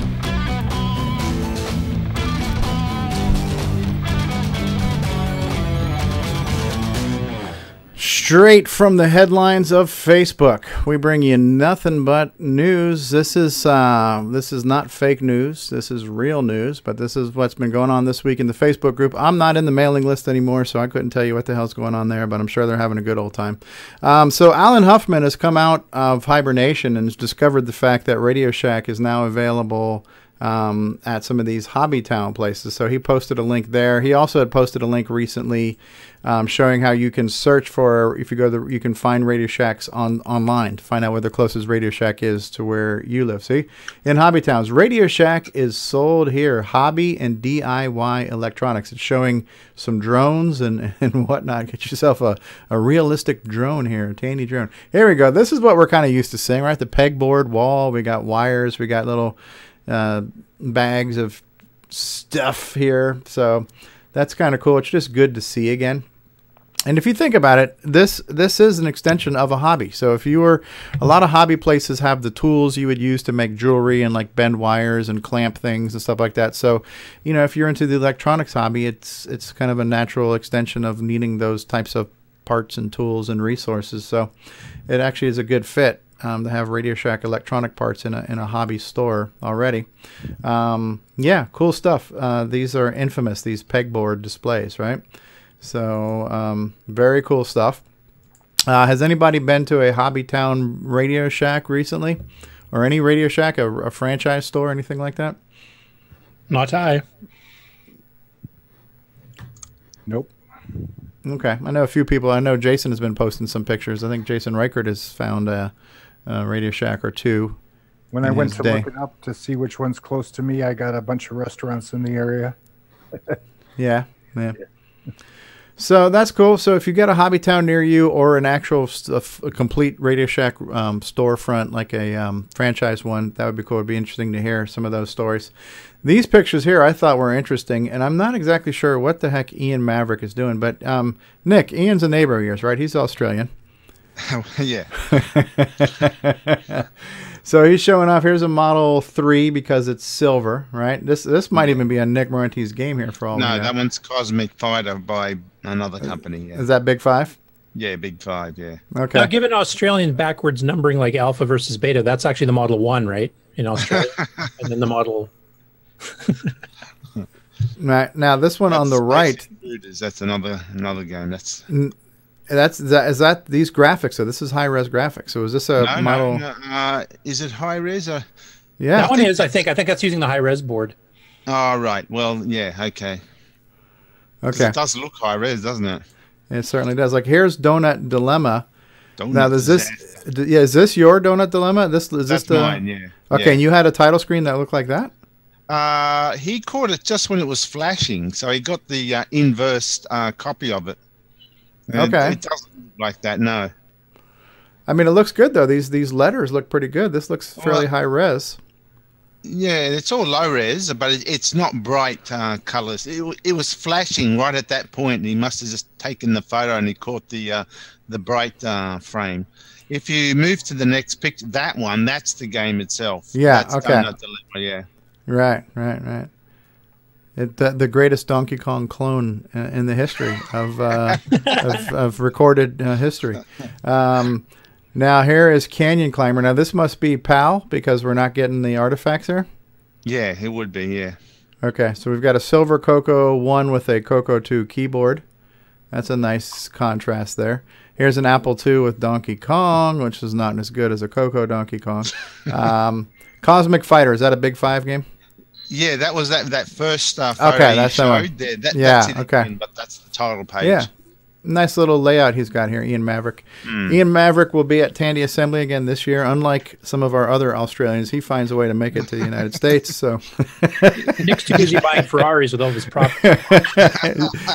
Nick's living on his pop star money. He doesn't need to mingle with us poor folk. So I thought that was kind of a cool display. For a minute there, I thought he was running a CoCo on a green screen somehow. I'm like, how the hell did he get his CoCo coming through that CRT? So yeah, we'll be seeing Ian Maverick at Tandy Assembly for those who are going. Here's a nice, cool, updated picture of Hugo Defort's sprites, and he's added these killer fish here that they look pretty wicked, right? So it's looking like most of his sprites take up a single cell, but these killer fish sprites here take up four sprites. So it's got 4 grids instead of 1. So I'm not sure what game he is working on here, but the graphics look phenomenal. So yes. And so somebody else had mentioned in the live chat that we should probably tap Hugo to make some icons for an OS 9 too. He'd be a good person to look at for that. So this project would be really neat. I can't wait to see these things animated. So a tech demo on this would be great. Playable demo and playable game would be even better. But this doesn't look like a CoCo game, honestly. This looks like a Nintendo or something. This looks like a 16-bit. Yeah, so this looks like a 16-bit game here. This looks like a Super NES or Sega Genesis style game. It looks really good. Now here we go. Scott Carter posted a picture. He says, I need some work, but I'm officially a collector now. So somebody's got himself a battle-worn CoCo, so it needs a little bit of TLC, a little bit of polish. But yeah, nothing's better. I remember getting my first CoCo 2 off of eBay, and nothing has that feeling of just getting your CoCo and having the real machine in your hands again. So that's kind of cool. I love seeing pictures like that. I'm not sure if this is a full 64K model or not. I can't quite tell from, yeah. Somebody in Mixer's here. Hey, Hissing Bat in Mixer, good to see you.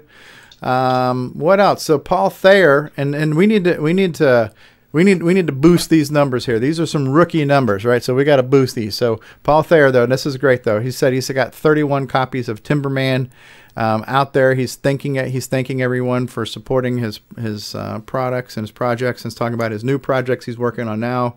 One that's called, what the heck does that say? Pico Prod is a Sokoban type puzzle game. He's working on a Downland 2, an actual sequel to Downland, and his Buff Commando game. So very cool stuff. So Paul Thayer's busy bee working on some stuff. Paul Thayer's, is Simon Jonasson still with us? Is Simon still in the call? Doesn't look like it. So yeah, Simon Jonasson has been a spiritual guide to Paul Thayer, teaching him assembly. Is David Ladd the star of Buff Commando? David's head is. Buff Commando, the David Ladd head story. So yeah, what I was thinking about doing is, since Nick Marentes has sold enough copies of Popstar now to buy his 3rd Ferrari, we're gonna do a marathon of Paul Thayer's Timberman, maybe later on tonight or Sunday. Monday is Labor Day, and so I'm going to be probably doing all kinds of game streaming all day Labor Day, just variety of games, CoCo games, Xbox games, PC games. So yeah, we're going to get some of that stuff in the mix. So I was thinking about maybe we can do a marathon chop off to see who can get the highest, unlock the most characters, the highest score, all that kind of stuff. So cool stuff. So Paul Thayer, we love you. We can't wait to see more Timberman and more products from Paul Thayer. And so hopefully we'll do a stream of that this weekend. Good stuff, good stuff. Brian Wiesler, who had to leave us now, he was with us earlier in the show. So here he is showing us pictures of his ears program. That looks pretty cool, right? That's just a cool manual, electronic audio recognition. You can see the actual hand staples in the manual, back in the good old days, right? Now, did you say somebody in the comments had posted a picture or video of them using it? Was this one here from, okay, so this is Mike Guzzi or Guzzi. He says, we used ears for our senior engineering project back in 1989 to have a locked door open with voice recognition. So is that what this video is doing here? And how long is this video? This video is a total of 1 minute 47 seconds. So this is him going to be showing how, why did it pause? Oh, it's buffering. Anyway, so that's in the Facebook post. We're not going to, I don't know why that's buffering. I guess my internet is not working. But that's kind of cool. So if you go to the Facebook group and look for the ears post by Brian Wiesler, you can see this video here where somebody used an actual demonstration of using the CoCo ears to unlock a door. Was it, Curtis? Oops. I think that's what he said, yeah. Yeah. And so I'm not sure why mine is buffering right now. But that's okay. Maybe it's a Facebook thing. But that's neat. I never saw this one. So this is the opposite of a speech synthesizer. This is a speech recognizer, right? So this is a digitizing input of your voice. Yeah, it came with a little headset that you'd put on with a little mic and... and you would speak into it. You'd train it on words, so you'd type in into the program that controlled it what the word was actually going to interpret, and then you'd record your speech. So you could actually assign words in BASIC itself, like I gave the example earlier of doing list and dir. Yeah, yeah. And you would just say dir, and it would immediately type dir for you, and fire up the directory. Yeah. It reminds me of what we'd get later, like for Windows, the Dragon naturally speaking program. And in early versions of these, a lot of training was involved where you had to go through and speak and re-speak and do all kinds of stuff. And and you can remember on the CoCo, we only had 64K. So, I mean, you had very little room for these digitized samples. So it was pretty fussy. You had to enunciate the same. Like if you got a frog in your throat, it wouldn't have a clue what you're saying. Right. Even today, when it comes to these things like Alexa and stuff like that, they do not do the human sampling of your voice locally. They send it up to the cloud, the audio, and there they use their computer learning and all that kind of stuff to pick apart your voice. Because tell you the honest truth, when you listen to somebody else speak, half the time you're really having to concentrate on what they're saying, because a word sounds like another word, or they slur it, or they do this, or they do that, and it just doesn't come through. So these early computers, they couldn't do any of that stuff. So unless you spoke exactly the same way every time, it would never recognize your speech. Yeah. I had worked for a couple of companies in the late 90s, right around the turn of the millennium, and we were, when I say we, the programmers, I wasn't one of the programmers, but we were working on the voice recognition for the phone attendants, the virtual operator type stuff. And it was really interesting how that technology works. And so the paradigm shift was from voice recognition, which is keyed into one person, and speech recognition, which is generic, which is kind of like what Siri does now. We take it for granted now, but there are different engines that were used in speech recognition, and then you had to learn about the phonemes and how those work and how to pair together the different phonemes for recognition. And for certain words where you might have alternate, you kind of create a lookup table for each word, and you can maybe have some alternate pronunciations for certain words you could put in that lookup table. So there was a lot going on. This was some really bleeding edge stuff in like late 99 for these different companies I was working for. Then one of them was a bunch of former IBMers, and this was out in Boca. There used to be a big IBM plant in Boca, and they had founded this one company, and they were working on this stuff, and it was really interesting to see how it worked. And again, now we're looking at 19 years later, your phone's doing it, but it's outsourcing that to the cloud. You're basically cloud sourcing the computational power needed to do this now. Yeah, the other thing too is they learned it wasn't, we got to look at each word individually, which was the old systems do. We got to look at the entire phrase. And they may not know what this one word is, but then you say another word and go, oh, that's what you meant. Yeah. By that word. Yeah, you have to do contextual comparisons to figure out, in the context, this word means something different in a different context. Or the fact is, two words sound so similar. Or if you happen to have an accent, such as maybe from the South, that's going to make the word sound quite a bit different. I mean, it's all those characteristics thrown in there. That's the reason why they do use artificial intelligence to figure out what the hell you're saying. Yeah. Yeah, it's pretty. I mean, the days of Star Trek are getting closer all the time. Siri, Alexa, it's just like computer. Earl Grey, hot. How many times in the course of the day you're listening to somebody and you basically have to ask them to repeat it, because there's no way your brain was even fathoming what they were the way the words were coming or something like that. Yep. Yeah, it's the exact same thing that happens to Stevie when he reads a manual. Yeah. Speech recognition is extremely hard, even for the humans. Yeah, and another challenge to it too is the quality of the microphone, ambient noise, and a bunch of other things too that can affect the interpretation of what's being sampled and processed. If you have a cold, if you got a bit of a hoarse throat or something too, that changes it too. Yeah, you're in the middle of a cocktail party, right? So the fact that we had this on the CoCo at all is pretty cool. So EARS, Electronic Audio Recognition System. So it was actually an acronym, speech systems, huh? EARS.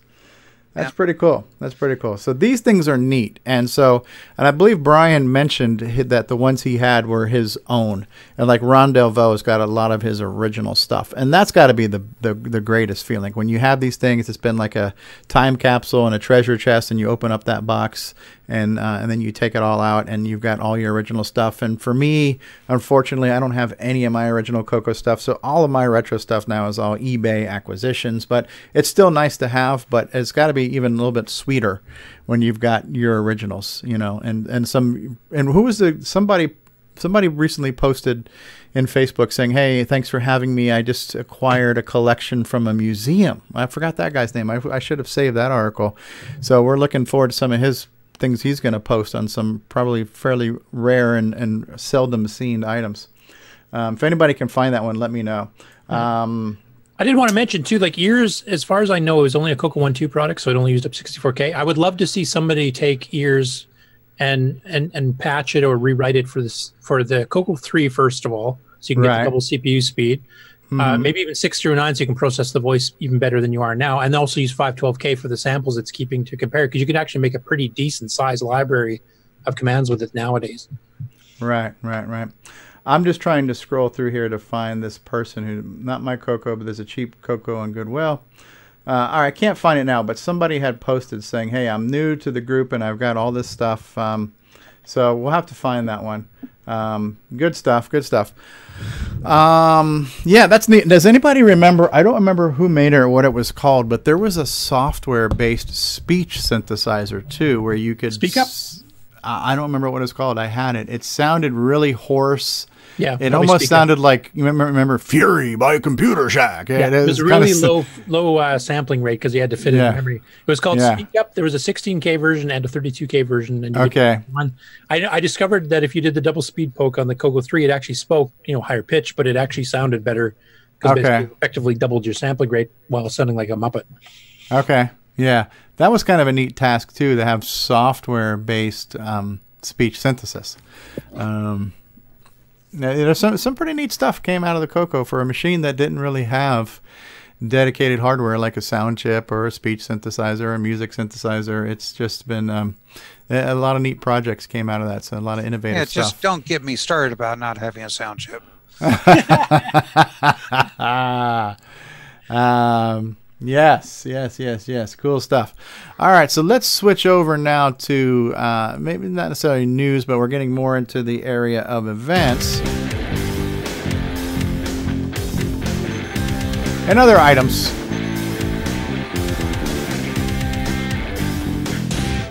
Boom. So, if you're not aware, if you haven't been on the internet recently, another episode of the CoCo Crew has dropped. And according to my Facebook notifications, I've been notified 19.7 billion times now that a new episode of the CoCo Crew has dropped. And I am actually looking forward to listening to it.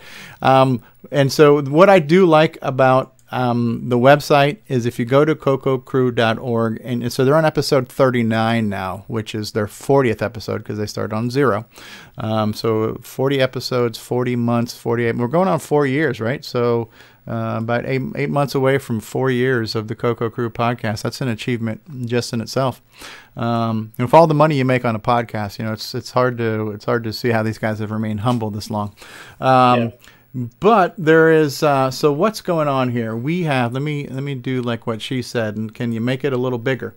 So what are some of our news items? Soul Chest by Jim. What are the odds that Jim Gary would have a game mentioned in the CoCo Crew podcast? It's not like he cranks them out very often, right? It's pretty rare that Jim Gary only has one mention, but I think there's more.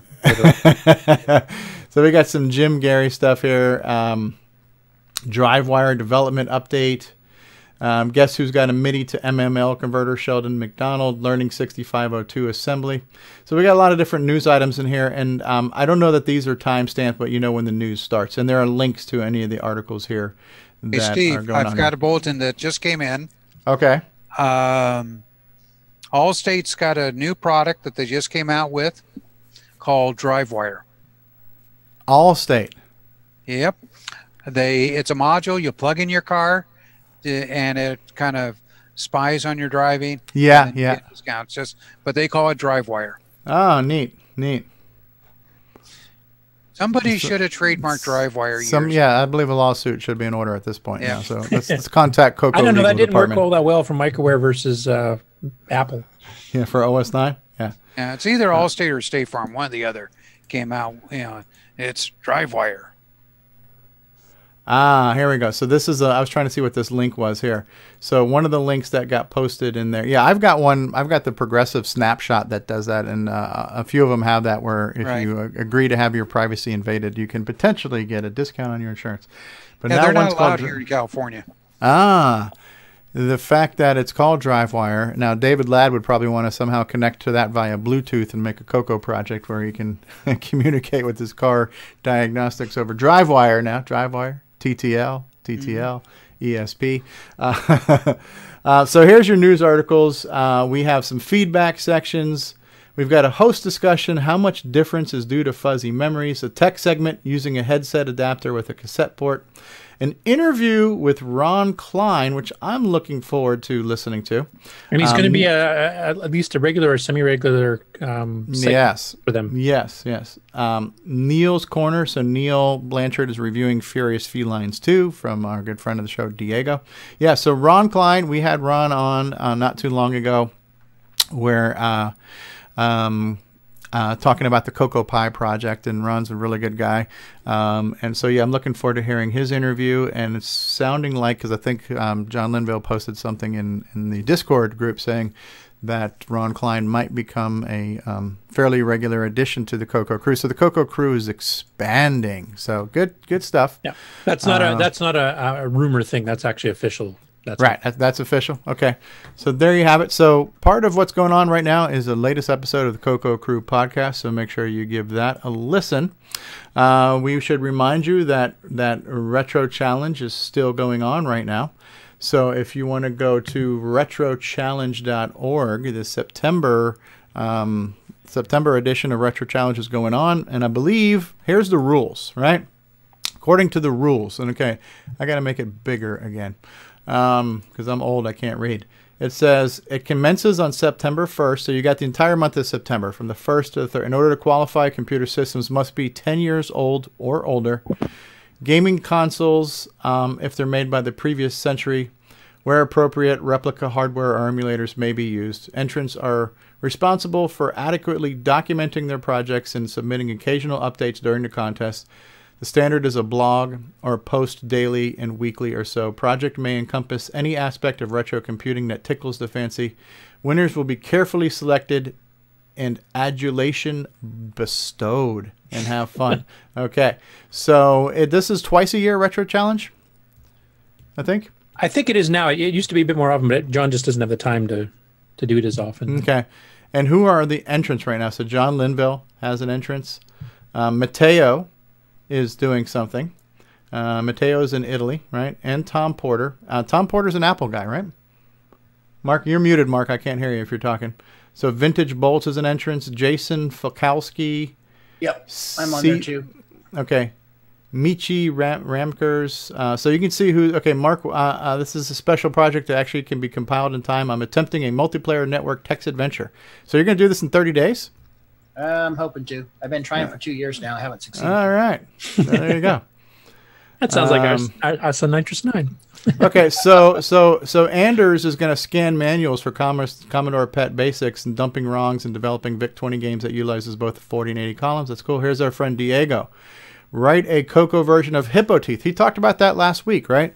So he's entering this into Retro Challenge. Install a full OS and applications on my Acer Note 730 laptop. Review my old basic programs from tapes, find some interesting ones, and try to improve them. Good stuff. So you can see here a lot of people have a lot of different projects going on here. So some of these people have letters in them I can't even pronounce in their names, right? So it's obviously an international thing here. This guy must have gotten his photo from the David Ladd camera collection. He's got the nice pixelated photo there. Here's our good friend Davey Mitchell. Okay, so in this Retro Challenge, I want to create a text adventure, new territory for me for the Dragon, Tandy MC10. I also want to try to keep the resources portable so I can create a version for unfamiliar systems such as the ZX Spectrum. The list goes on, right? So Earl Evans is an FPGA development board. I'd like to get a retro CPU core up and running. Jim Gary, what a shock, right? So he's going to try to do a retro challenge. Man, there are a lot of people. Paul Robson, I recognize that name. I think I might be friends with him, but yeah. So, man, a lot of entrants in Retro Challenge. So this can't be an easy task to have to judge these, but good job. Actually, it's probably not quite as hard as you think, because these are all the people that have committed to trying to do the challenge. But as Mark has discovered, a lot of people end up they don't have the time to complete it, or find out that it's beyond their scope of the time. So the actual final ones that complete to get in the competition is usually quite a smaller number. These are all the proposed projects, basically. Okay, there you go. So that's the entrance list. So very cool. 2.5 weeks away. 2 weeks away. VCF Midwest. So a lot of stuff going on there. A lot of Tandy people will be here. A lot of CoCo folks. A lot of Tandy representation will be going on at VCF Midwest. This will be my first one. So that's vcfmw.org is the website. And so hopefully we'll be providing you some live or semi-live footage of the event. Not a continuous stream, but at least some letting you know what's going on. And what we still haven't figured out yet is how are we going to do a CoCoTALK? We might not be able to do a CoCoTALK that weekend, only because Grant's my backup streamer. And unless I throw that out there, if anybody else has the ability to stream, if you've got it needs to be a Windows PC, you need to have fairly decent bandwidth and hopefully at least maybe 2 monitors. And you want me to help get you set up to maybe be an alternate stream host for that weekend to keep CoCoTALK going. Let me know. We'll have to figure that out. I'm sorry, Steve. What were you going to say? I was going to say that might be doable for me because I'm on optical internet connection and I've definitely got 2 large monitors. Okay. And for a fairly powerful computer. And Stevie, feel free to use the newly released Beta 1 on your display somewhere. Okay. Maybe if I can get it running on the Cocoa Pi, because I think that's what I was going to bring. There's a Cocoa Pi. Just remember, it's the file at the very bottom, the beta. the Betamax. Yeah. So it's a Betamin. And now Tandy Assembly. Now we can play the Myro clip. So hold on 1 second here. Let's play a little Tandy Assembly soundbite here for you. Tandy Assembly. Tandy Assembly is about Radio Shack and Tandy computers. Tandy Assembly is about interacting. Tandy Assembly is about people. Tandy Assembly is about fun. The first gathering of its kind. Computers of the 70s, 80s, and 90s. All Radio Shack and Tandy makes and models. Join us. Don't miss Tandy Assembly. In Springfield, Ohio, November 10th and 11th. Whether you're near or far. Tandy Assembly is for everyone. Visit our webpage at www.tandyassembly.com. Tandy Assembly. Look at that. Nice little ditty there. Would expect nothing less from Myro, right? Yeah, so, it kind of takes you back to the Pussycat theaters back in the 70s. So Tandy Assembly will be right on the heels of VCF Midwest, and it is, what are the dates here? November 10th and 11th in Springfield, Ohio. I believe Jason Reichert is now confirmed as attending.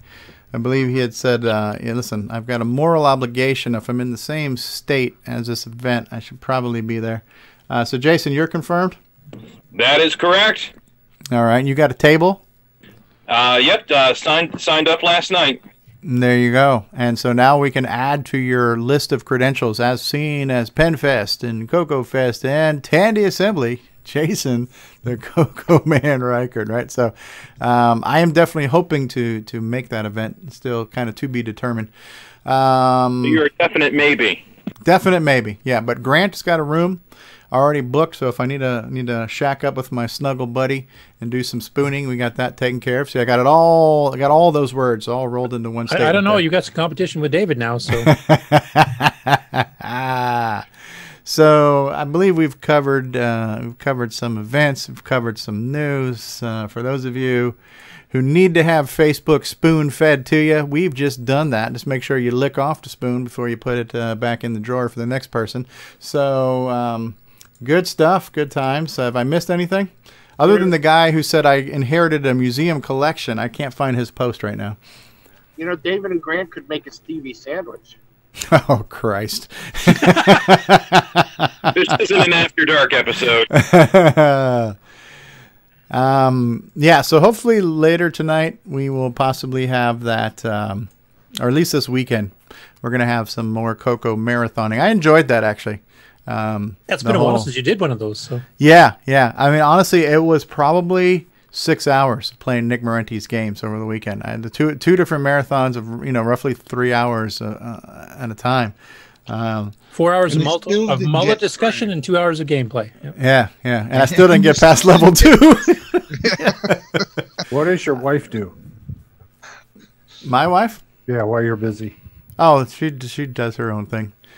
So yeah.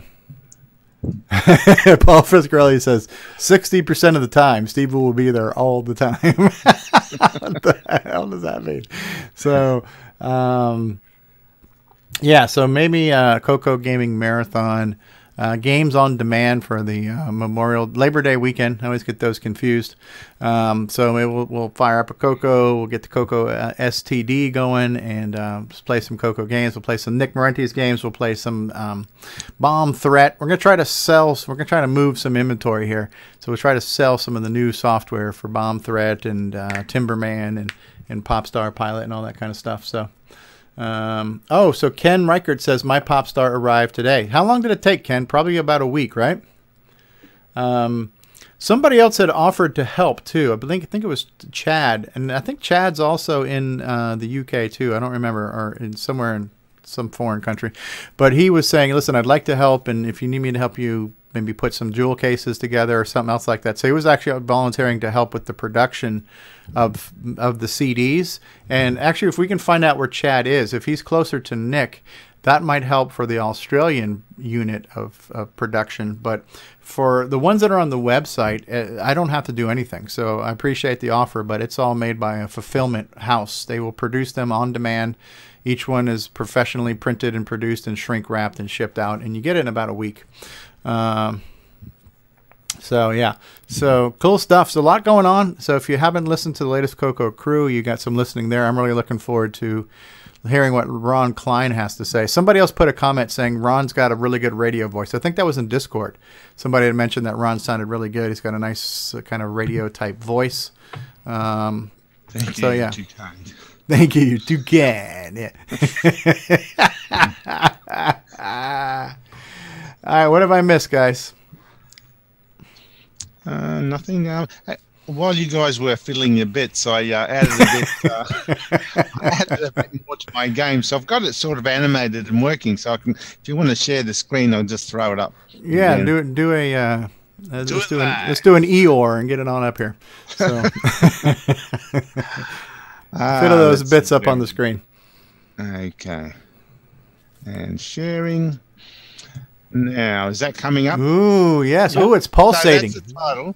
But I got the flashing text going, and it also alternates between the created copyright page, that page there, and the high score page. It does also play the music as well. It's just that I didn't like the music, so I've got to recreate some music for it. But it does at the moment. That will be playing the music as well while it's doing that. And yeah, so getting the intros just about ready. Neat. I like that. So it cycles through the different info screens here. It just cycles, yeah. It just cycles back and forth, playing the music. No, what it will do is it'll play the designed and programmed by some buffhead in Australia page. Then it'll go to this high score page, and then it'll go to a demo game. Now I can't do that yet because obviously the game's not in there yet. Okay. But it'll play a demo game, and then it'll go back and cycle the whole lot again. Neat. So the demo have music. And there's music not during the game, but only during this high score, title pages. But I am thinking about putting a voice sample in there as well. So neat. Yeah, a Darth Vader Darth Vader noise. Well, yeah, we'll see. But yeah, you know, Nick, we are definitely different in the way of coding because I write the game, then I do the title screen because I don't know how much room I was going to have left over for the title screen. Yeah, right. Well, I'm in Australia, so I'm upside down. Yeah, I know. That's what I'm saying. You got it backwards, dude. I do it. That's actually funny because we discussed that very point last week. Yeah. Yeah. By the way, when I was doing Megabug, its original name was Dung Beetles. Then it went to Tumblebug. Then it went to Fire Ant Frenzy. Then it went to Megabug. So the title was obviously the last thing that kept changing, and I kept improving things in the game and putting lowercase in and stuff like that. And Tandy kept screaming at me, says they kept on saying, we send this thing to the game testers and all we're asking is the name of the game to be changed, nothing else, and now we got to test the whole game over again. And it's just, hey, look, I found an extra 4 bytes, I could do something with it. Threw it into the title screen. So it's just like, title screens come last. Yeah, no, I've always done it the other way around. Oh boy. Yeah. I think in Steve's case though, you were writing to limitations more than Nick is. You had a certain size cartridge you had to hit. And he had time as well. Time was the kicker. Yeah. And then Nick, on the other hand, he's writing for a 512K CoCo 3, and I don't think any of his games have used all 512 yet. So he's got 200K left over irregardless. So it's not a big deal for him. And if 512K is not enough, he can also require that you use Richard's Boomerang edition 2. Yeah. But I've only gotten to using half that 512 anyway for all the stuff I do. So. Plenty of bits left to fiddle there, Nick. You can shift them all over the place. I do have to admit, when I was writing Z89, it's like, 128, really restrictive, 512.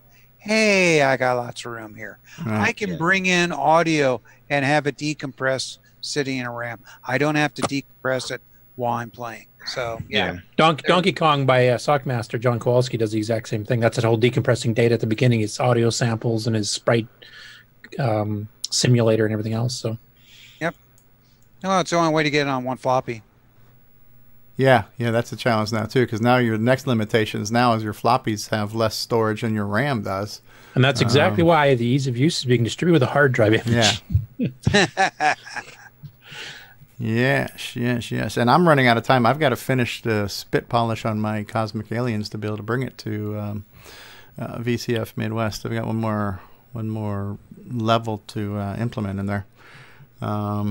Curtis, your 6809 version has Alpha 4 still, but 6309 has Beta 1 on it. So okay, I was pretty groggy, so I'll fix that up and put it back up. It's not a big deal. It's just a weird thing, but yeah. No problem. I'll write that down so I don't forget. Curtis, did you get the loading issue that we were talking about a while back about large directories? No, I haven't had a chance to get onto that. I basically, most of the stuff that's in the beta I did back in early July, and then I was hoping to get some free time over the last 2 months to get back into it, and I basically had none. So rather than just keep holding off, except for your icon, that's about the only thing I threw in, and one bug fix for Basic 09. But basically, it hasn't been touched since mid-July. I was hoping to get time, and I just kind of finally just cut the cord and said, I got to release it now just because it's going to keep sitting, and nobody's going to be able to test it. So, like I said, Beta 2 will have a lot more of the bug fixes and corrections and stuff, and that should come a lot more rapidly than Beta 1 did. Very cool. Grant, you still with David? Sounds like he is. They're busy. All right, so have we beat this one to death? I think we have. Mm-hmm. Does it need any more beating needed? The beatings will continue until morale improves. All right, there we go. The beatings will continue. I didn't hear the crickets, but they should have been there. Yes, I'll put the train in there or whatever. Yep. All right, so I think we have covered enough. I guess what we can try to figure out later on, we'll just chat in Discord. Do we do an After Dark tonight? Maybe play some Timberman tonight? If not, I know Sunday in the middle of the day we've got a family function to attend to. So if I do a Sunday marathon, it would be probably in the evening, and Monday should be free all day. So Monday, regardless, I'm planning on marathoning. Oh, there's Grant. Grant, you and you left, David? Haven't left him. I'm about ready to. Why? Is there something you need to? No, I just was going to say goodbye to you guys. We're getting ready to wrap up this train wreck here. Yeah, I made a special for David happy. I don't know if you guys knew or not, but he got a Dragon off of eBay, and his power supply didn't work, so I decided to make the special trip and give him my power supply so he can get the Dragon working on his, see if it works. What a guy. What a nice guy. I was worried for a while there. You said you made him happy, so I didn't know whether you need to cut that. And so ends the bit fiddling episode. Yes. Well, we've got more to talk about now. Yeah, we thought it'd be kind of cool, to kind of play a prank on you guys, saying, hey, I'm driving through Iowa, and then I just pop up at the same place David did, But Yeah, no, that's cool. It was nice to see him, so. Yeah, definitely. He's been preoccupied quite a bit lately, so it was definitely good to see him and hear from him. So good show. Did you trade anything? Did you get any stuff? No, I didn't trade anything. I just gave him my Tandy Dragon to use for a while to. He's working on some projects and stuff. So. Did you get some fries? Yeah, I ate a couple fries. Excellent. All right, so we will figure out if we're going to get together tonight. Hopefully we can. If not, hopefully we'll have time this weekend. And for some more bonus material, bonus content, some mullathons in our future. Anything we can do to make fun of Curtis Boyle and raise money for a good cause at the same time, it's a win-win. So, are you going to contact Paul Thayer to have him at the? Yeah. I told him I'm going to try to do it. He says he's interested. He's going to try to be there. He's got to figure out a time. So, if not, we can have that charity should be my shrink. Bugging me about my yeah. Should be your barber. Your barber should get hazard pay. So. Oh, by the way, I met one of David's friends up here, and just to let you know, don't feel bad when you make fun of his hair because his friends up here do the same as well. Oh, wow. Crikey. Poor David. Boy, I tell you, I got no respect. Yeah, I got to talk to Paul Fiscarelli for a while the other day, and he's got some stuff coming up. Yeah? Yep, he's working on a project. Good. Is it hardware or software? Can you say anything? It's software. Okay. Well, he did reveal something last year at Tandy Assembly, and hopefully if it's the same project, we might see more of that this year at Tandy Assembly.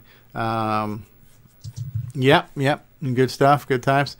Something else I have too. I haven't mentioned this, but because I haven't really had time to look at it.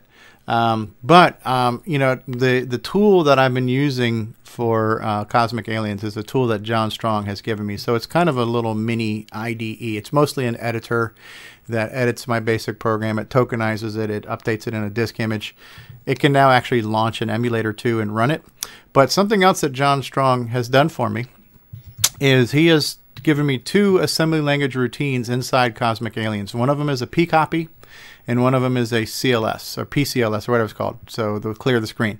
So there are two enhancements to the game, and I'm not sure if it's a completely like night and day difference in how fast the game runs. But the fact that the pcopy is now not being done through a ROM routine, but it's being done through a customized assembly routine, it's got to be a little faster, so it's got to help. I haven't really played with Cosmic Aliens in a couple of weeks. For a while, I spent so much time on it, I kind of burned out, but now I got to get back on it. But hopefully the version I will show off with the new assembly language pcopy thing will be slightly nicer. I got to start testing it on real hardware now, too, because one of the things I wanted to do was I wanted to try to disable the break key on the CoCo 2, which is supposed to speed it up. And none of the things worked in MAME, but I haven't tried it on a real CoCo 2. So I'm going to have to try some of those break key disable pokes and peeks and stuff to see if I can get that to work. Just as a little bit of a speed increase there too. And hopefully a combination of all those things will make for a halfway decent demo in the next 13 days. We're going out to VCF with my snuggle buddy. I'm looking forward to it. Yeah. Not the snuggling part. You'll keep it in your own bed. Talking about the actual show. Yeah. So Ken's asking, isn't pcopy already pretty fast? Well, I mean, it's fast for what it does, but apparently it's faster if you do a customized assembly routine, right, Curtis? Yes. Yeah. So I'm just updating the beta. Yeah. All right. So there you have it. All right. So any other parting thoughts or words before we start phase 1 of the closing credits? Ron, how you download the beta and let us know your feedback. There you go. Ron, how's Paul Barton doing? Pretty good, actually. I let him play with my IDE interface, the one from the club. What's the name? I forget the name of it. Anyway, so he got it working, though. He had I had a hard drive I gave him to use, and he has one. Super ID. Both of them going. It was kind of fun to hear the report. I was over there for a while watching him play with it, and he wasn't getting it. And I think he wound up finding old drivers that worked well. And, okay. He was enjoying that. Well, since Greg and Jason are both driving, I've got a new sound effect just for them. Do it. So we're in hot pursuit. We're in hot pursuit. Do it. Oh, I'm not sharing the sound with you guys. You can't hear it, huh? Oh, no. There you go. Now you're going to have to do it again now since you guys missed it. He's pulling over. There we go. So Greg and Jason are being...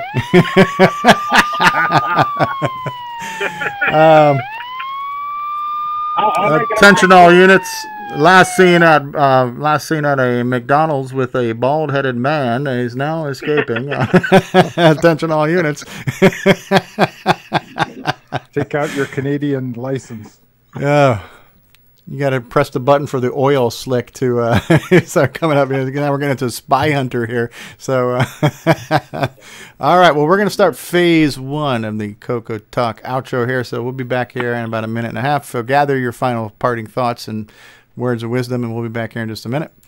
This concludes another episode of CoCoTALK, the world's leading live talk show featuring the Tandy Color Computer. For all things CoCoTALK, visit us on the web at CoCoTALK.live. We'd love to hear from you. Send feedback, suggestions, even segments via email to CoCoTALK@CoCoTALK.live. If you love the color computer like we do, then visit IMACoconut.com for all your color computer links needs. Consider supporting the show with a purchase of merchandise from our retro swag shop at 8bit256.com. If you'd like to become a patron of the show, visit the Patreon link on our site at CoCoTALK.live. CoCoTALK would not exist without the community and its cast and crew. Thanks go to Curtis Boyle, David Ladd, Mark Overholzer, Grant Leighty, Bruce Moore, Nick Marentes, Ron Delvaux, Rick Adams, Jason Reichert, Richard Lorbieski, Jim Brain, Karen Anscombe, Simon Jonason, Wayne Campbell, Steve Batson, Brian Joyce, John Strong, and Barry Nelson. Special thanks to Steve Bjork for production suggestions and Brian Joyce for our best of episodes and bonus content. Please help support the CoCo community by visiting some of its contributors. The CoCo Crew podcast at CoCoCrew.org. Glenside Color Computer Club, host of CoCo Fest at GlensideCCC.com. Jim Brain and Retro Innovations at Go4Retro.com. Tandy Assembly at TandyAssembly.com. Boyson Technologies at BOYSONTech.com. Get your own switcheroo at cocoman.biz and Cloud9 Technologies at cloud9tech.com. CoCoTALK is hosted by Steve Strobridge, co-hosts, technical directors, segment hosts, and producers Curtis Boyle, David Ladd, Grant Leighty, Mark Overholzer, Ron Delvaux, and Jason Reichert. Production motivation, Steve Bjork. The CoCoTALK theme song is copyright 2008 by D. Bruce Moore and Greg Schalar. Mixed, mastered, and produced by D. Bruce Moore. CoCo forever, people. And let's not forget a very special thank you to Roger Taylor for getting us on the CoCo TV channel on Roku. Three Muggeteers.